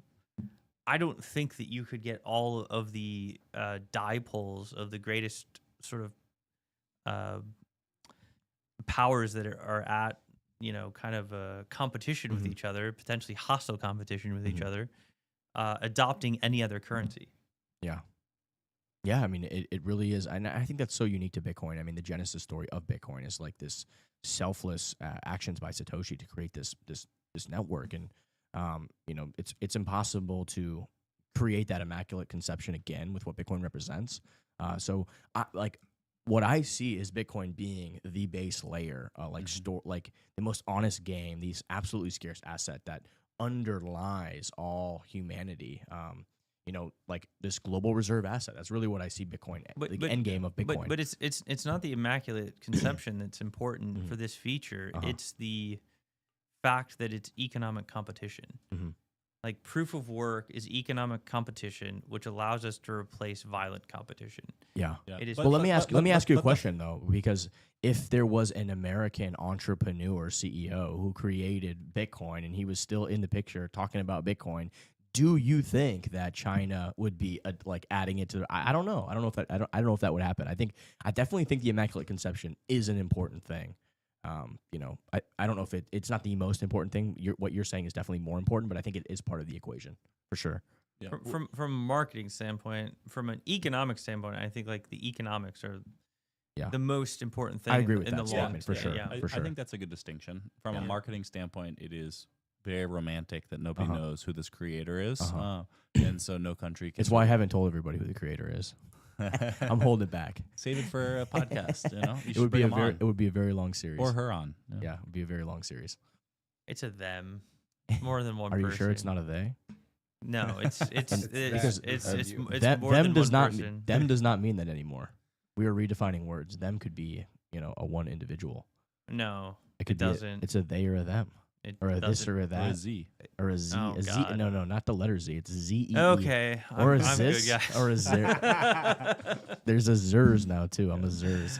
Oh man, But it is interesting. I mean, scared. I remember when I first heard about Bitcoin, for me, it was like so foreign that there was something that like nobody knew the creator of. And it actually like turned me off to Bitcoin in the early days. 'Cause Really? I was like, man, there isn't someone who's willing to like put their name down and say like, this is like my creation. Like I believe in this thing. And so, but then it's surviving for so long and being able to sort of grow to the network that it is now. I don't know. It's just this kind of like really cool story. That it's just like, he becomes the sort of symbol. But It's so cool. Purely like, from it a gets marketing cooler and perspective. cooler and but cooler. It makes it easier for, I think, countries to sort of get on board if they're not worried about like, country of origin for where something is created. Personally, I think he like pieced out 2 years too early. He should have stuck around for like another 2 years Yeah. because like I think a lot would have gotten done. I think he was genuinely spooked by Gavin Andreessen Yeah, going to the CIA. Yeah, I'll give a little. 100%. I'll give a little. I'll put a little bit of information out there to the world. He was scared in a way that somebody, like there was a lot of people on the forum at the time who were like, "Fuck it, bring it on," this, that, and the other. It was almost like Satoshi had experience with building one of these systems before, or why would he be so adamant about what he did? So that's the only Easter egg I'm gonna like leave out there in the ether. But most people on that forum did not have the same viewpoint as Satoshi. But if you were involved in a project or something that was shut down by the government, you would maybe necessarily think that way. So I'm just gonna leave that out there. I'm gonna throw that out there. Little breadcrumbs. Little breadcrumb. Every podcast. Just drop a little breadcrumb. Speaking of breadcrumbs, I'm over here trying to gather crumbs to pay my rent. If you want to support this humble producer here, hit that like button, smash that subscribe button, retweet, and if you want to win a $700 ticket to Vegas and join us at Bitcoin 2025, which is going to be awesome, and the Quiet team will be there as well, then comment, engage, and share this with your friends because we're giving out tickets left and right. We run a Bitcoin meetup, and they blessed us with 100 tickets to give away. So, Wow. Bitcoin Ben gave us some tickets from Bitcoin Ben's crypto clubs. We've been giving those away, and then we've got another 100 tickets. Our guest who comes on here, Nick, he works for the Bitcoin conference as well, and Carly, who's the head of the whale team. We're gonna try to get her to come on and give away a whale pass to somebody. Wow. So, But I think they're going away like hotcakes. So I would encourage people to comment on this particular if you podcast just- because I don't know how many are left. yeah, I don't know. We've- That is true. we've been giving That them is true. away. We've been giving them away. we also have brother chapters, sister chapters in different universities around here, and we have shared our link with them. So yeah, You better act quick before they're all gone. Speaking of a comment, Jim Wahlberg has been firing off. Oh, let's and hear it. Let's hear it. What do you got, he's- Jim? Jim Wahlberg Pull him up. says- Put his comments live. I want to see his comments. All right, let me pull Pull it up for us. Let's see what Jim's got. Jim's a Kwai guy. Is he a Kwai guy? Yeah. Kwai guy. Ah. That's got a good ring to it. That's what you should call Pretty the fly. Kwai people. Like people in the Kwai community should be called Kwai guys. I like that a lot. Kwai guys. All right. Let's see. Because I don't think they will just change emissions or let it run its course. He was spooked. It drove him insane, and he is dead now. CIA knew him. His domain was registered on Namecheap. Information was readily available to the deep state. Whale pass is like 11K. Oh no, LOL. Heck nah. I don't know what. There's a lot going on here. All right, Jim. Let's just Okay, so I know whatever domains are registered. I believe he used like payment card, like gift card, what are those things called? Like Yeah, little gift cards. like the prepaid stuff. Yeah. So I don't know if the CAA knew him. That's I don't think they did, but that is an interesting take. But yeah, I don't think he actually had his real name registered on the thing. I think he used Satoshi Nakamoto. I think Jim's like, oh no, because we're blowing him up. We're blowing up his cover. we're blowing. Is it Jim Wahlberg, Satoshi Nakamoto? That's the real question. He's got a Kwai Pepe. Dude, that's what I saw PFP. before. I told Yeah. you about that red Pepe. I saw that red Yeah. Pepe. But his question earlier was, They Do go you to think- wherever his IP came from. They go to where. Oh, So yeah, you so can, he you can actually trace IPs. so he actually registered. I believe when I researched this, he used a Japanese IP when he registered it. He must have used a VPN or something. It was registered in Japan. How do we know that? How do what knows what? How do we know that he used a Japanese IP? I think register? I researched it at one point and really went down the rabbit hole. of No, all but this. like who would know that except the registrar? Yeah.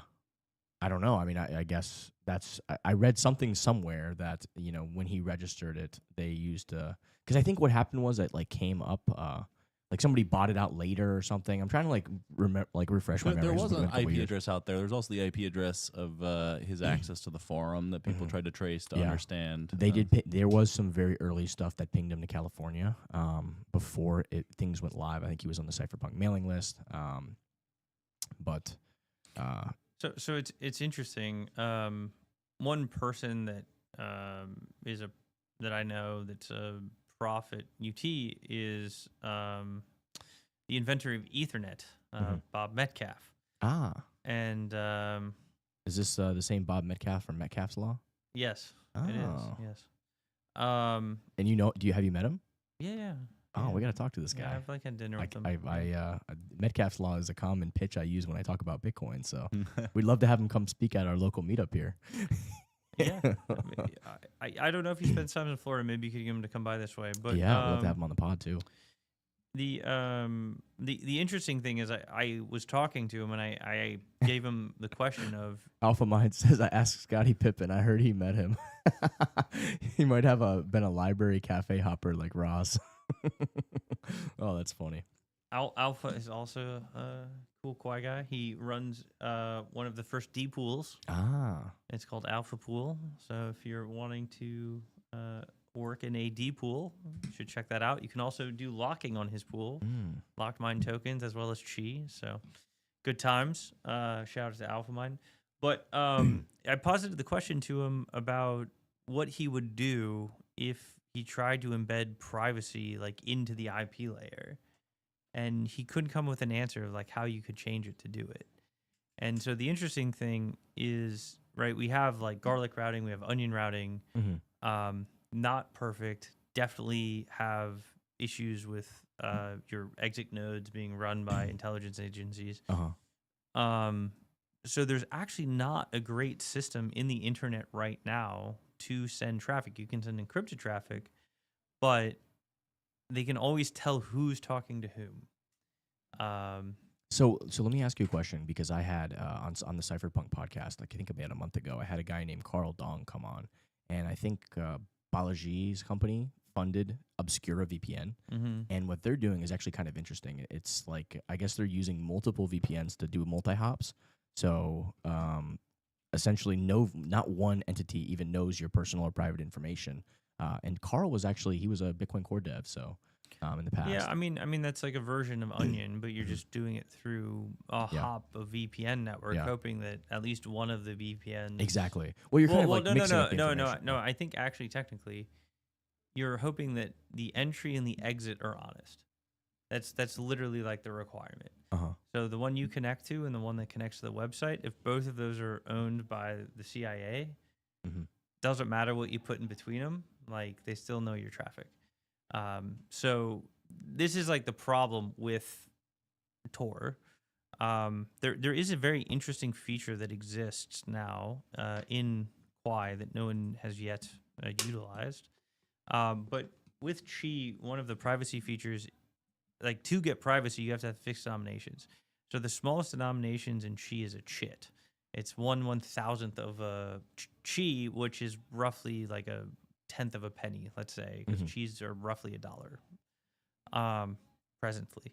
So the interesting thing is you can add extra data to it, and that's fine because the denominations below 1 Chi get collected over time. So if you have a chit, it only gets you a 2-week lifetime, like in the system, and then it gets dust collected. And if you have like half a Chi, you get like a 2-month lifetime or something like that. But basically, if you leave your change lying around, there's this externality on the system, and we talk about this with Bitcoin, with ordinals and extra data. There's a mechanism that we designed to sort of clean up the non-economically relevant shit off the chain. You should send that. You should combine all that shit and send it to like the node operators. Like combine it into whole coins and send it to the nodes as like a fucking like a payment incentivization for the nodes. Well, you could do that. The interesting thing though is because you can encode data in the chits, this is actually potentially one of the only ways that you can communicate without revealing your IP address.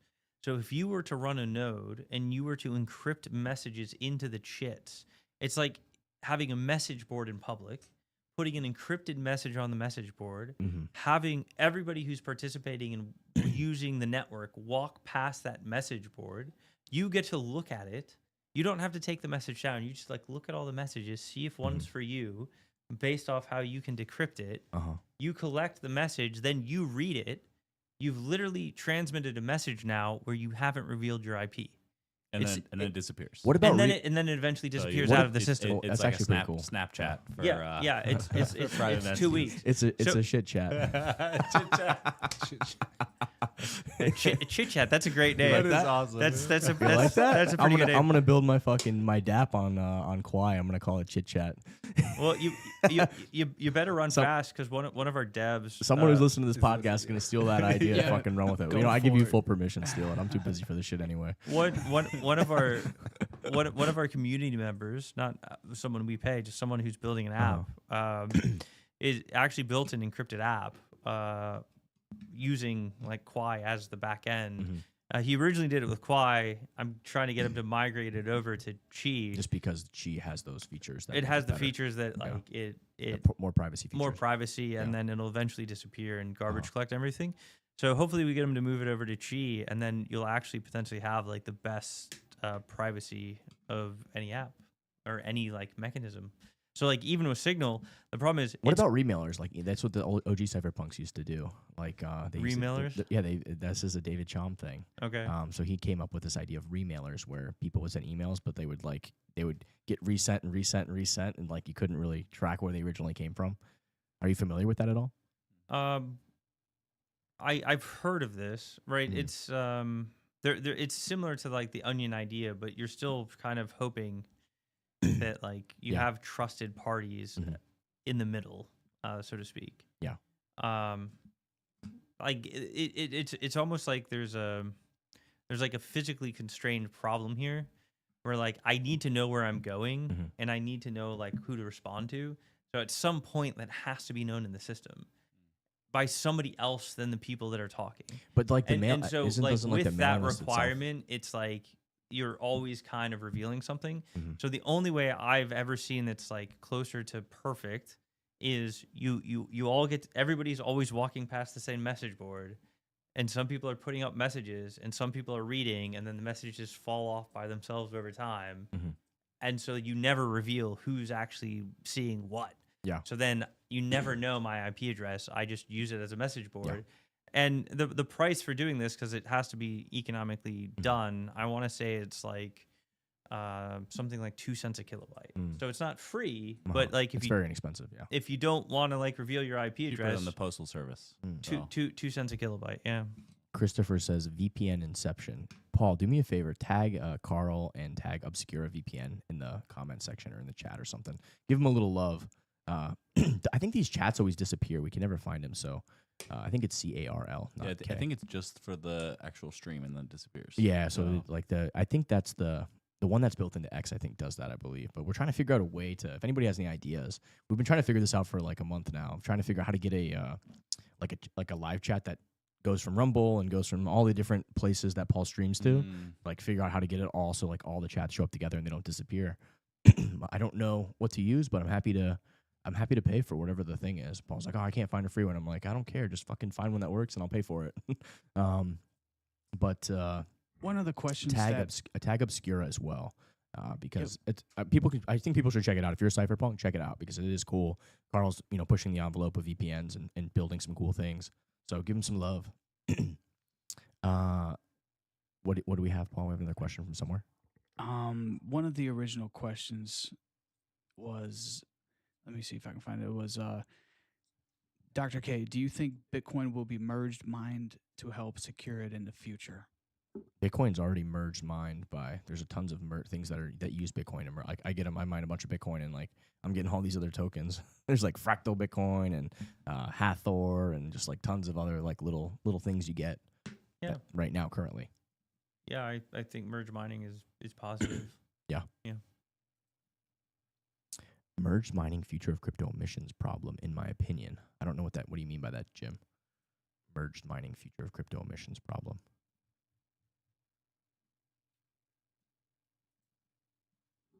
What Scotty? Oh, somebody said Alpha Mind said Scottie Pippen. I met Satoshi back in 1993. Let's hear. Let's play this clip. Let's see what he says here. What is Scottie Pippen talking about?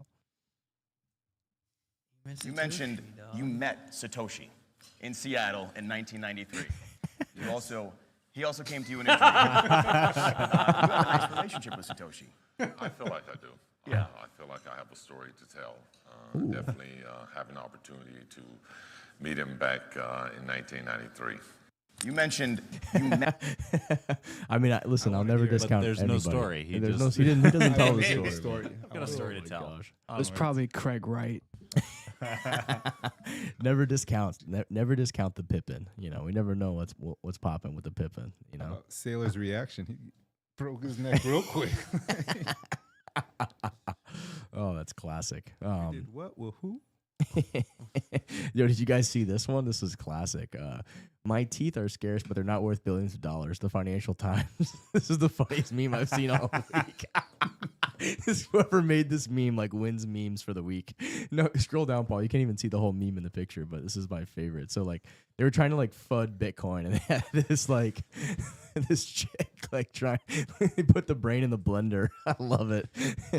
But what's actually funny is that teeth in general have been used as money like throughout like most of human history. Like I think there are populations now like on some islands that are like still using dolphin teeth. And I mean, you want to talk about power projection? Teeth is a fantastic way. You go and you just wail on someone, you get a bunch of teeth.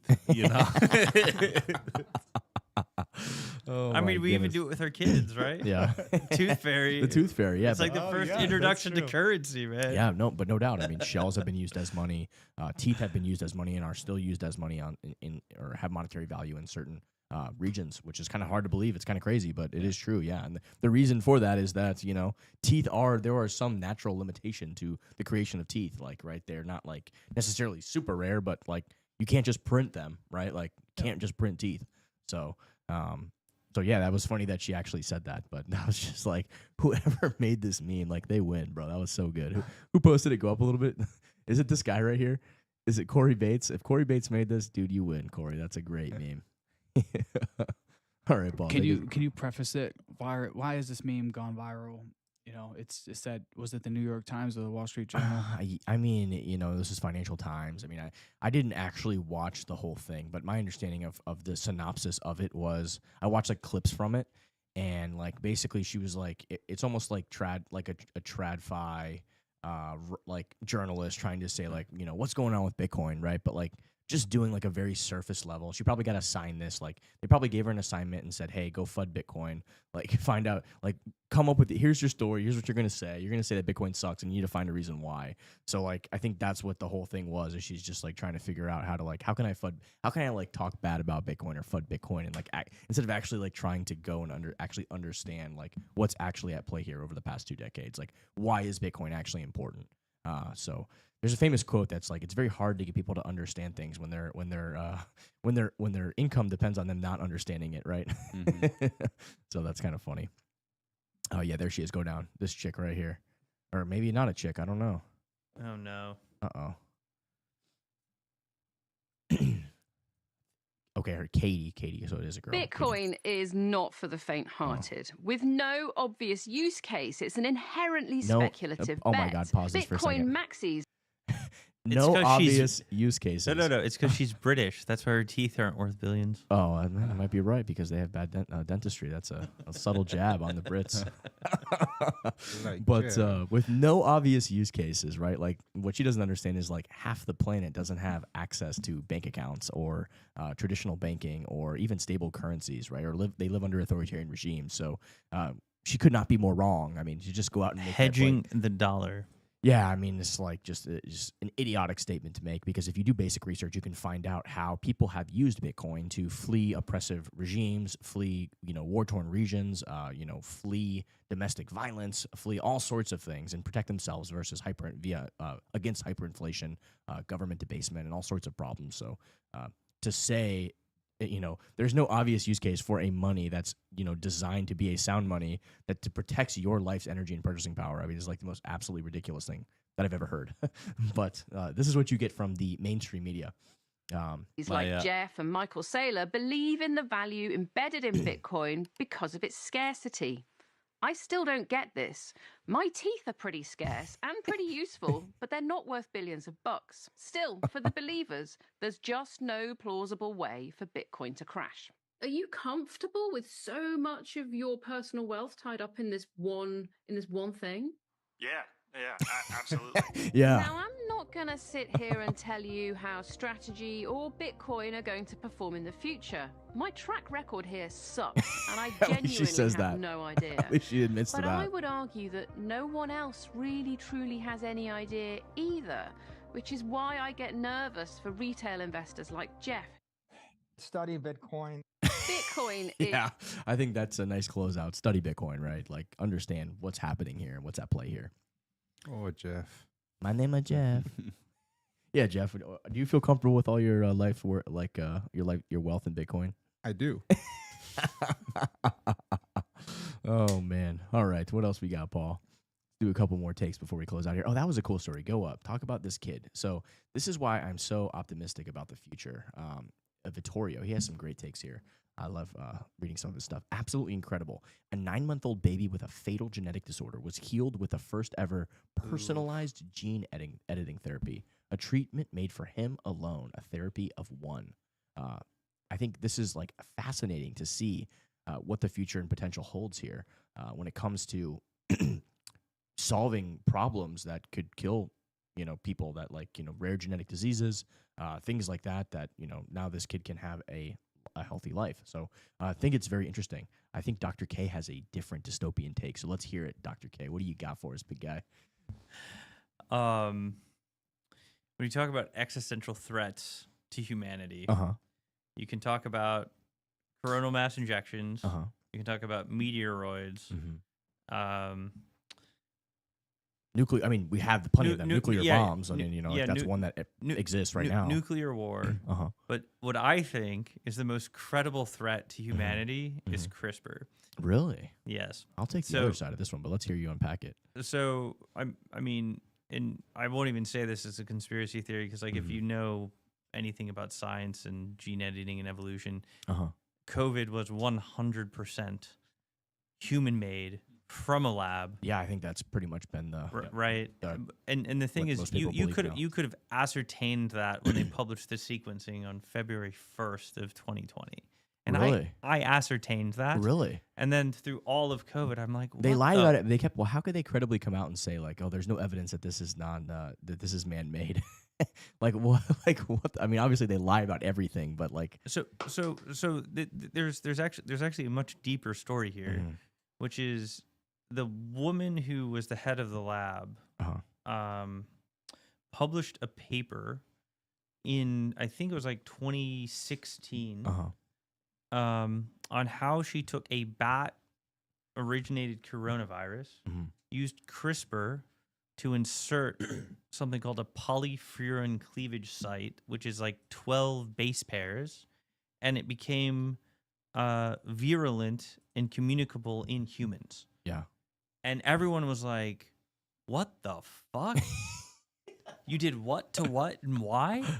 And so this actually made like a huge controversy in the academic community, so much so that it caused the U.S. government to ban, give them more money. No, to ban federal funding of what is called gain of function research. So taking viruses and making them deadlier, making them more communicable. They said, we're not going to fucking fund that. Yeah, that's right. So that happened. How'd that go over? Well, no. So then the interesting thing is then Trump, like got elected. So maybe this was like 15. So there was like a ban in 15, and then he got elected in January of 17. Like Fauci shows up in his office, and he's like, "I want you to like get rid of this gain of function ban." And either he did it or Fauci figured out a way to circumvent it by using I think Trump said no. He like tried to get him to do it. Oh, He really? said no. And then what Fauci did is he figured out how to use like a subsidiary. Yeah, it's with these NGOs and all this bullshit to that like they're doing. fund Yeah, it, yeah, right? Yeah. So there's like, I think it's Peter Daschle and This is the whole point of what they're doing now. Like this is Yeah. the bureaucracy has gotten so out of control. It's like you're not allowed to do this. Okay, we're gonna make an NGO, and the NGO can do it. They're a non-governmental organization, yet they're funded by the government. I mean, this is fucking bullshit. I mean, like these people should be tried for treason. This is insane. Like it's insane. It really is. it's insane. fucking insane. Insane. So the story then is, EcoHealth Alliance. That's the name of the organization. EcoHealth Alliance. And the fun thing too is you can look this up because all of the grants that are given out through NIH are like. That Data Republican, she's really done a great job of like tracking all the money. No, they're public though. Yeah. Like they're public. You have to like say who you're spending, what you're spending it on, et cetera, et cetera. So like you can look up what this is for, and it's like I want a grant to enhance the communicability of like the bat coronaviruses, and I'm gonna create a sub-award to this place in China to do it. Right. And so like there was this award. It was like written out. You can look this up on like a .gov website. See if you can find this EcoHealth Alliance, Paul, on Grok. Maybe use Grok or something to do a little research on this. But the bigger story here is the closest match to the first native strand of coronavirus. The closest match was what was published by her, 5 years earlier. Wow. And everyone's like, no. It was a fucking bat, fucking a pangolin in a wet market where this came from. It's like, no, there's a paper of this woman doing it in this lab with that virus, with the same thing. And they're like, no. Let's see here. Don't look here. EcoHealth refutes these claims, asserting its transparency and compliance, having provided millions of pages of data and investigations. It argues its research has informed COVID-19 vaccine development and stresses the importance of its work amid rising zoonotic threats like avian flu. So what are they? So they're basically, are they denying it? Go up a little bit. Influence NIH funding collaboration with the Wuhan Institute of Biology. Just break down the key points. They received NIH grants, notably a $3.7 million grant from 2014 to 2019, renewed until 2020 to study bat coronavirus under the project, understanding the risk of bat coronavirus. Part of this funded the WIV, the Wuhan Institute of Virology. To collect bat samples and conduct experiments, including creating chimeric viruses, hybrids containing combining parts of different coronaviruses to assess their potential to infect human cells. Critics argue these experiments met the gain-of-function definition, enhancing a pathogen's transmissibility or virulence, specifically. So, like, they're basically saying, like, oh, we did this thing. This is not us trying to do gain-of-function. This is us just, like, we're testing. We're trying to assess if this is, like, the potential of this by combining, like, it's total fucking bullshit. It's straight bullshit. It's straight bullshit. Yeah. So the problem here that we have So the compliance issue. 2023 HHS audit found they violated NIH reporting requirements, failing to submit a 2019 progress report on time and not immediately disclosing experiments exceeding gain-of-function risk thresholds. I mean, this is all just totally fucked. But and there's Peter Daszak. I'm like telling you the true story. I mean, you can tell this is all Emails fucking from EcoHealth's side president speak and double speak. Peter Daszak obtained via FOIA showed attempts to downplay WIV's role and avoid scrutiny, fueling accusations of obfuscation. Yeah, they all fucking covered their ass. They got the FBI and the intelligence agencies to come out and say, this is a dangerous conspiracy theory. And they got the media, which they control, to come out and say the same thing and call everything a conspiracy. It was like so fucking obvious. And like I literally have friends like in like biotech and stuff. And like, they were just like, there's no fucking way. I'm like, there's more. Like, I believe that like the election was stolen before I believe this, and like I'm like, dude, I'm telling you, like this is just like it's common fucking sense. It's Occam's razor. Like this particular place was like where it originated. A lot of those doctors like were sick first. Like there's been many reports they actually shut down. They shut down the institute for 2 weeks at the end of October of 2019. And the reason that we know this is because there's cell phone data. Like anybody can like buy cell phone data now. To figure out like traffic patterns and things. It's crazy. So like what happened is there's this big square campus that's like many acres in Wuhan that is the, it contains the Wuhan Institute of Virology. And then suddenly for like the last 2 weeks in October, like everyone just stopped fucking going. Like nobody went to work for 2 weeks. Yeah. So, quarantine. It was a quarantine. Somebody got sick. It was quarantine. And then one of the women died, who was one of the researchers. Like 3 of the original scientists like got it and died. Yeah. And this is like all known stuff. And then they have all this like double speak bullshit. Yeah, it's fucking. These people need to like. But the thing is, once you do sequencing, like. It's obvious. You can't hide the statistic. It's statistically obvious. It's the same thing with the stolen election. I mean, if you look at the statistics of the election and what they did in these swing states, and like you look at the bell, what do they call the bellwether counties, and you look at the data, and you look at like how hard they're fighting to control the narrative, and like there's still court cases going on in Georgia how they don't want to show those ballots. I mean, like literally election workers who had been working for their entire lives at stations said like, hey, we saw stacks of like mail-in ballots that were never folded. Like that's like alarm bells going off. You know what I mean? Like sworn affidavits from people that have been working there for 30 years. Well, but I tend to agree with you with the election thing, but this is actually way worse than that. Because like if you actually do the math, it's like 1 in trillions of a chance. That like this would not be exactly what I just said it is. It's kind of insane. Like and like how many people died over this? Like this is probably so we go one back of the deadliest. We go back to the positive thing of like helping children using CRISPR. But we also have to realize how powerful that tool is, and that created this global pandemic. You're not wrong. Fortunately turned out not to be quite as deadly as it was originally in Wuhan, because in Wuhan it was pretty freaking deadly. In Italy it was pretty freaking deadly. Even in New York it was pretty deadly. Once it starts kind of like it wants to attenuate, because if it's too deadly, it can't reproduce. Exactly. Right, but it still fucked up the world for 2 years, and it killed millions of people. And that was from this relatively benign virus. There could have been an outcome where the mortality of that virus was like 80%. That's hard to believe. Not like a fraction of a percent, right? And it completely changed the world. So, this is a positive use of CRISPR, but the problem is it's such a powerful tool. Like it's going to be the thing that kills us all, because it's too easy to use, and the more you use it, the more likely a bad outcome is going to happen. I mean, that is like the origin of I Am Legend, right? So like you use it for like a positive thing, and suddenly you create fucking like zombies that want to eat your ass, right?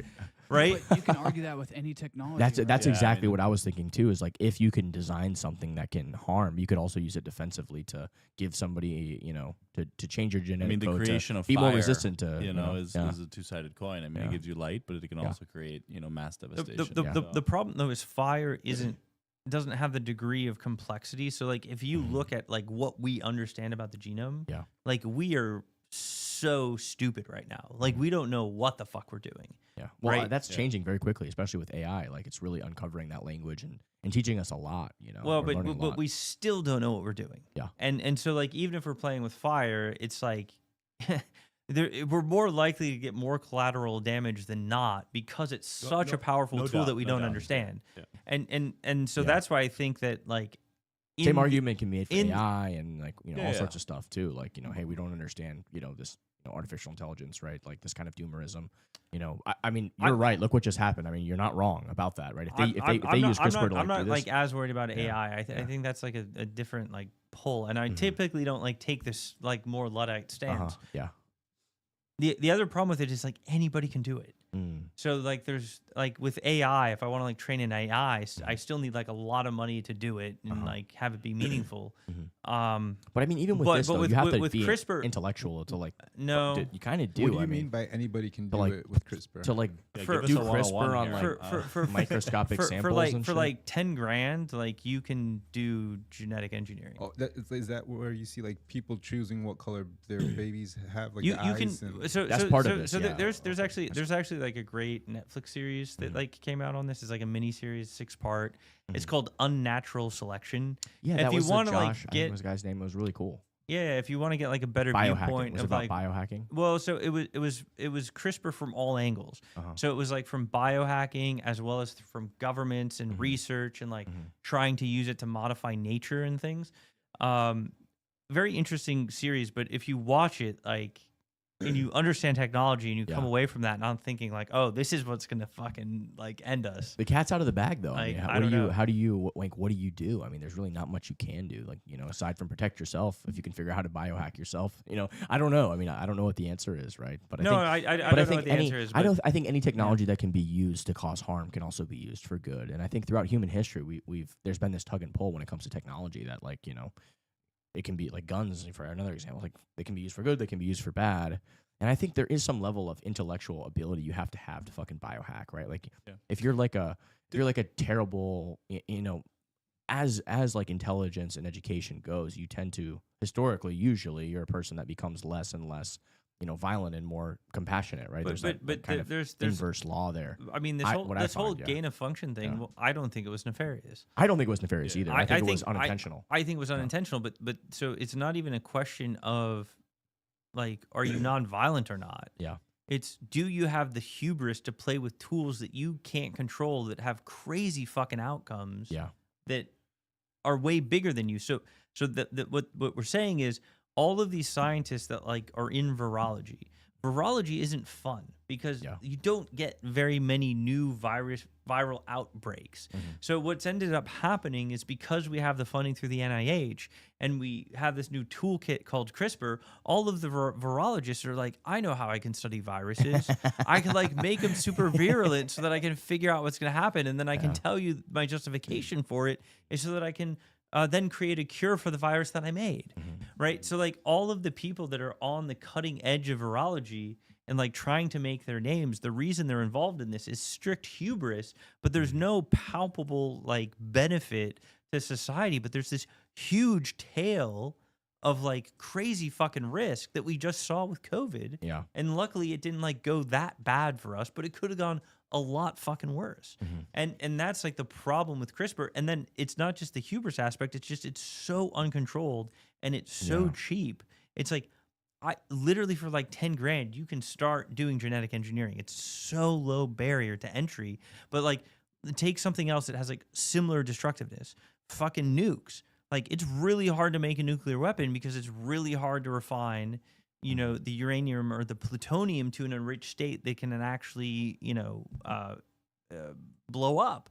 But CRISPR isn't that. It's such a low barrier, and it can have way worse of an effect than a nuke. Yeah.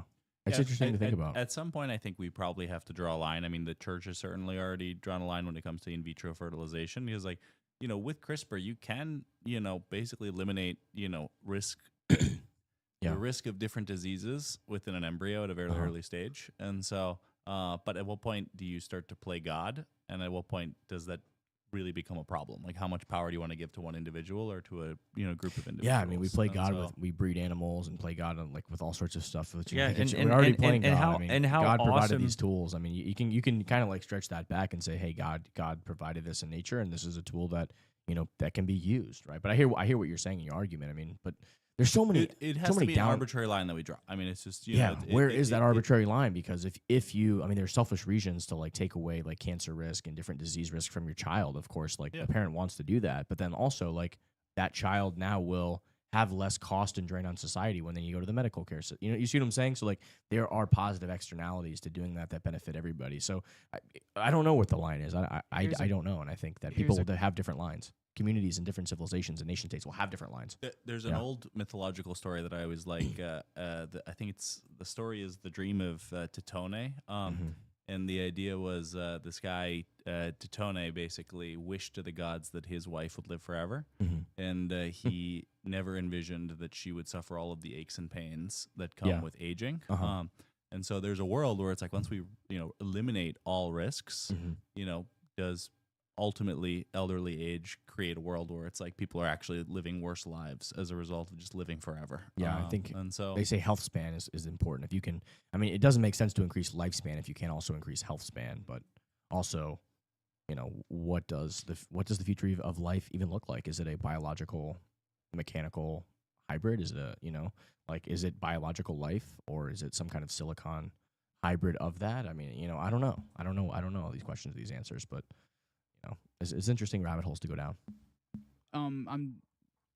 Just on that thought, depending on what school of thought you follow, some have a very devout religious view, and they don't necessarily want to tinker with life at all, with nature at all, right? Yeah. They think that's it's sinful in nature, which it's an ethical argument for sure, but I think at the end of the day, there's new opportunities that lie ahead, especially if we do break through with, essentially with space research. And imagine we could modify our biological, makeup in order to be able to survive in other environments, right? Like that's an interesting thought process, but endless possibilities. Like Dr. K said, we're so early that you don't want to be the first test subject, right? You don't want your kid to be the first test subject. But just on this whole gain of function, this topic in and of itself, Project Veritas, did this great journalism, undercover journalism, where they had the second high. What was he? I think he was the COO of Pfizer, and he essentially admitted that they created the virus.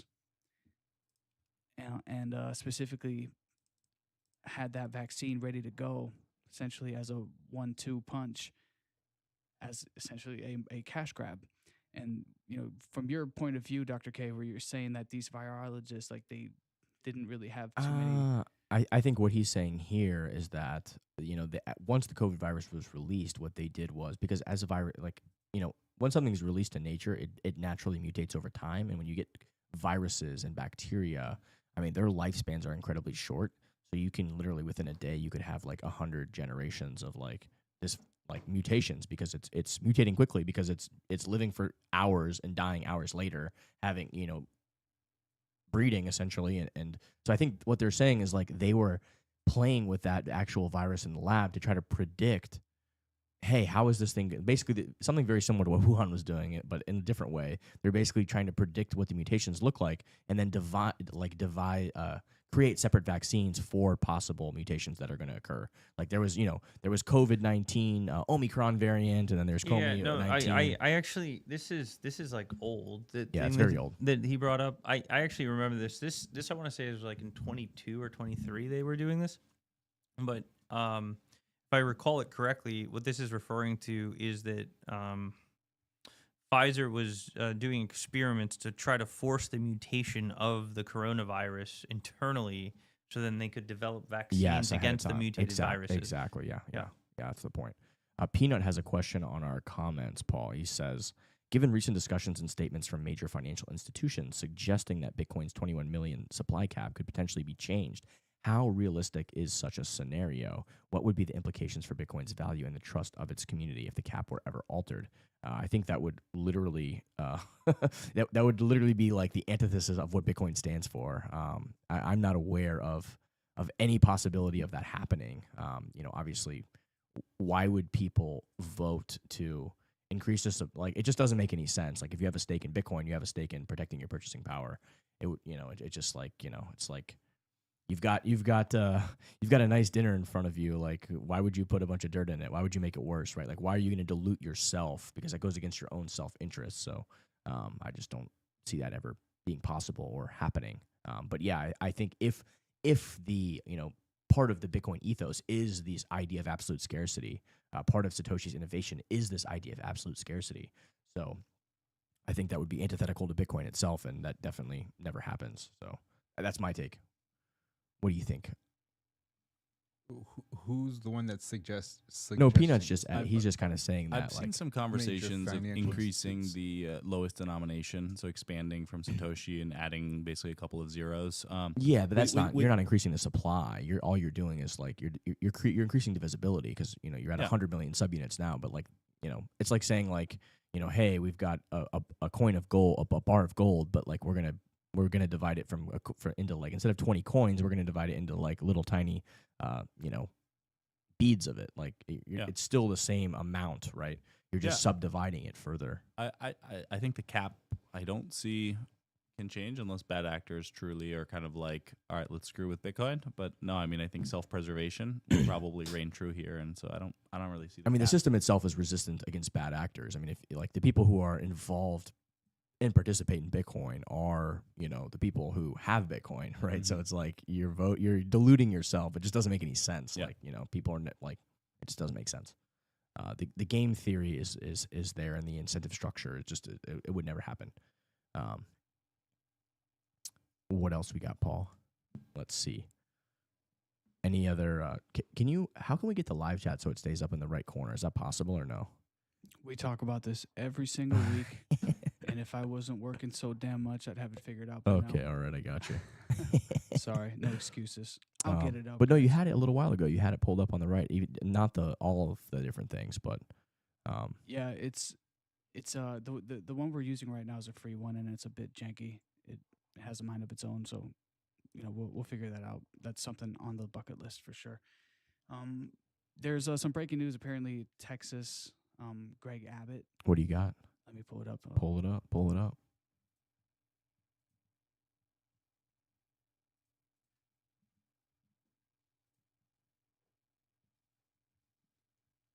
I just signed the joint resolution to put a constitutional ban on capital gains taxes in Texas. The next tax law that I sign will cut your property taxes in Texas. This has been I don't know, the capital gains thing. I think there was another state that recently did this. Missouri. I just got back from Missouri. To look at to purchase a Bitcoin, little Bitcoin mining operation there, a little some bunch of T19s that I bought. But what's funny here is that Florida has also been coming out recently. DeSantis is basically saying like he wants to almost eliminate property tax, which I think is going to be like that's a huge deal, pretty cool. And the property taxes in Florida aren't bad, like 10 times less what they are in places like New York and California. So it's pretty rough in Texas. Is it really? Yeah. So it looks like Abbott wants to reduce that 1.5 to 2.1%. Yeah. Wow. It's pretty high. So I'm trying to think say on on a 1.5 million home, you pay $40,000 a year. That is pretty. That is pretty high. That is higher than I would expect. I think in Florida, pull up the Florida property tax. Ask Rock, but I feel like it's less than 1%, well under 1%. But I could be wrong. It just seems low to me.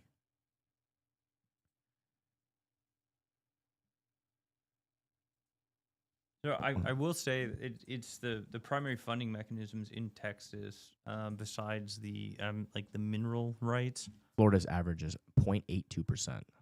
Yeah. So the national average is 0.9%. So we're under the national average, and I think it's going to go down even further. But yeah, it's hard to believe that it's that high in Texas. In Texas, it goes. It varies depending on what municipality you're into. Really? The way to do it in Texas actually is to get a property that's big enough that can qualify for an ag exemption. Mm-hmm. And then if you do that, then your taxes drop to $3,000 a year. Wow. Yeah. But yeah, if you don't have an ag exemption, it's a pretty hefty bill. But it's the main source of revenue outside of a sales tax and the mineral rights. Yeah, I don't mind paying my Florida property taxes. It doesn't feel exploitative. It just feels like, oh, okay, it's going to the school and the water, you know, like the little different things. Like I look at it and it's just like it's no big deal. But hey, I'm not going to complain if they make it lower. Not going to complain if they make it lower. Paul, what's our next take here? What do you got for us? Any more action in the live chat? Any more comments or thoughts there? I haven't been able to pull that up. There is definitely some good chatter. Texas is best. Is there no way for you to get that up? No, you had it up at one point. Yeah, I can pull it up. Yeah, pull it up. Oh, there we go. Yeah, I like that. I see how you have it like that. Tower of Babel type shit. I don't know what that Tower of Babel. I don't know. I think he's referring to the CRISPR baby gene editing stuff. The gene editing stuff. Playing God, you know, it's a slippery slope, no doubt about it. Yeah. But again, it's all about, you know, how it's wielded. You know, if there's somebody with some kind of a genetic disorder, it could be amazing. Jim, Look at some of his Jim comments. is They're funny, pretty man. funny, He's talking about the so like this the Veritas guys, man. Like these guys are so good. I mean, like they set these people up, and he just go like what's his name? James O'Keefe. He pretended to be gay and like get the gay Biden administration officials to like just give out all the secrets of the kingdom. It was like classic when he came on a date with a dude and pretending he was gay, and then he has this other girl these girls that go out with the other guys that aren't gay, and just kind of like basically to like on your very first date, like you're like, hey, these are like government secrets, and like boom, here's the whole scope of it. You know, it's just classic how much they reveal, how quickly. It's like crazy. If you play that video, I bet that guy is gay. Oh my God. Go down a little bit. Let's see. Chat is extra enjoyable today from Henry Lancet. I do agree. Yo, Texas is best. Official. Yeah. Like the rings in Lord of the Rings. If it was yielded right. Oh my goodness. What are you doing, Paul? You putting that meme above our heads here? Let me see that. Oh my goodness, that's classic. No, so this chat here is in the past. Oh, that was behind us. Oh, I got you. All right. Gotcha. Okay. What else we got, Paul? Any thoughts to close out here? Yeah, I do have. Before my wife divorces me. What do you got? So one of our local favorites here. So I do have a series coming out. Gotta sneeze. Bless you. On Cypherpunk'd soon, which is our other podcast that we do kind of long form conversations. Dr. K is here doing a series on Kwai Network with me, but I did the past couple weeks. I did one with Lawrence Lepard on his new book, The Big Print. So we really went down a lot of rabbit holes. It's going to be a great one. So here he says, the government can't print Bitcoin, and the government can print dollars, and they're going to print a shitload of dollars. I think, but aside from death and taxes, those are, that is very, very, very certain. That's just what they do. And, I think it was Voltaire who said, inflation is the most insidious, one of the most insidious and evil taxes, because nobody even knows it's happening. It's like, behind the scenes, it's just stealing your purchasing power. So, yeah, give us one more take, Paul, and then we'll close up shop here. Okay, I would like to play your little teaser clip. Oh, sure. Yeah, but go for it. We can do it at the end if you wanted to touch on one more thing. Yeah. Why don't you guys have any closing thoughts? Anything you want to announce or talk about?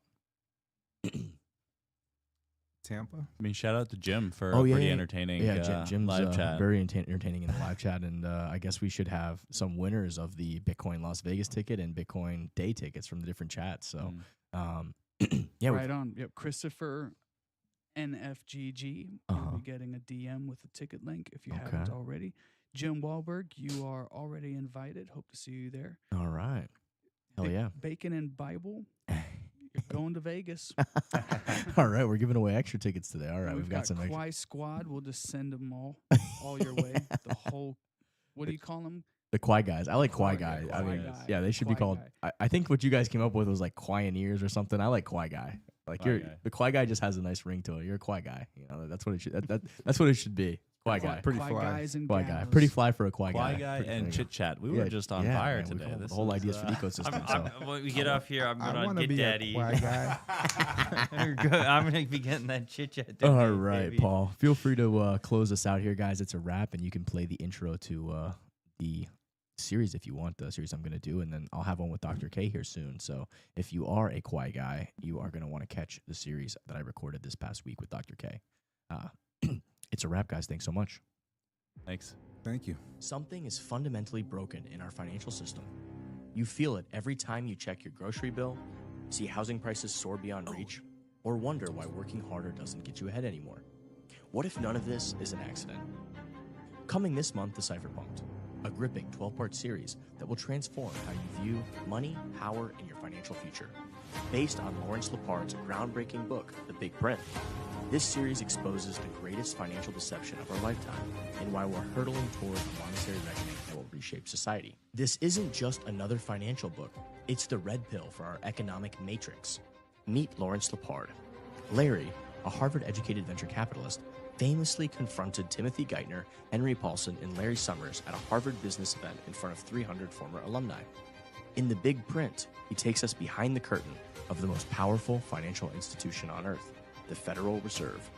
Since 1971, when America abandoned the gold standard and fully detached from sound money, we've been living in an unprecedented experiment with pure fiat currency.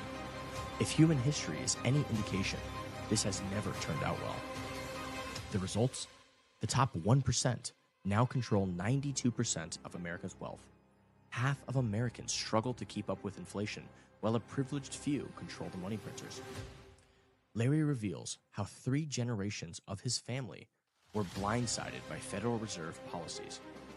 How inflation is a deliberate tax that transfers wealth from you to financial elites.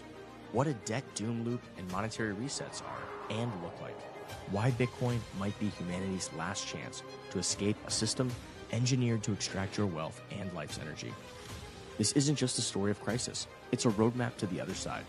As Lepard explains, fix the money, fix the world. This series is financial self-defense in an age of mouse-click monetary warfare. What does sound money look like in the digital age? I've never encountered a more powerful explanation of why we're building these new systems. Whether you're an investor or simply sense something's wrong with our economy, this series will connect dots you never knew existed. The monetary system is broken. Understanding why and what comes next might be the most important financial decision you'll ever make. The Big Print series, coming exclusively to Cypherpunk'd. Welcome down the rabbit hole. I like that ending. Yeah. Paul, you did a good job.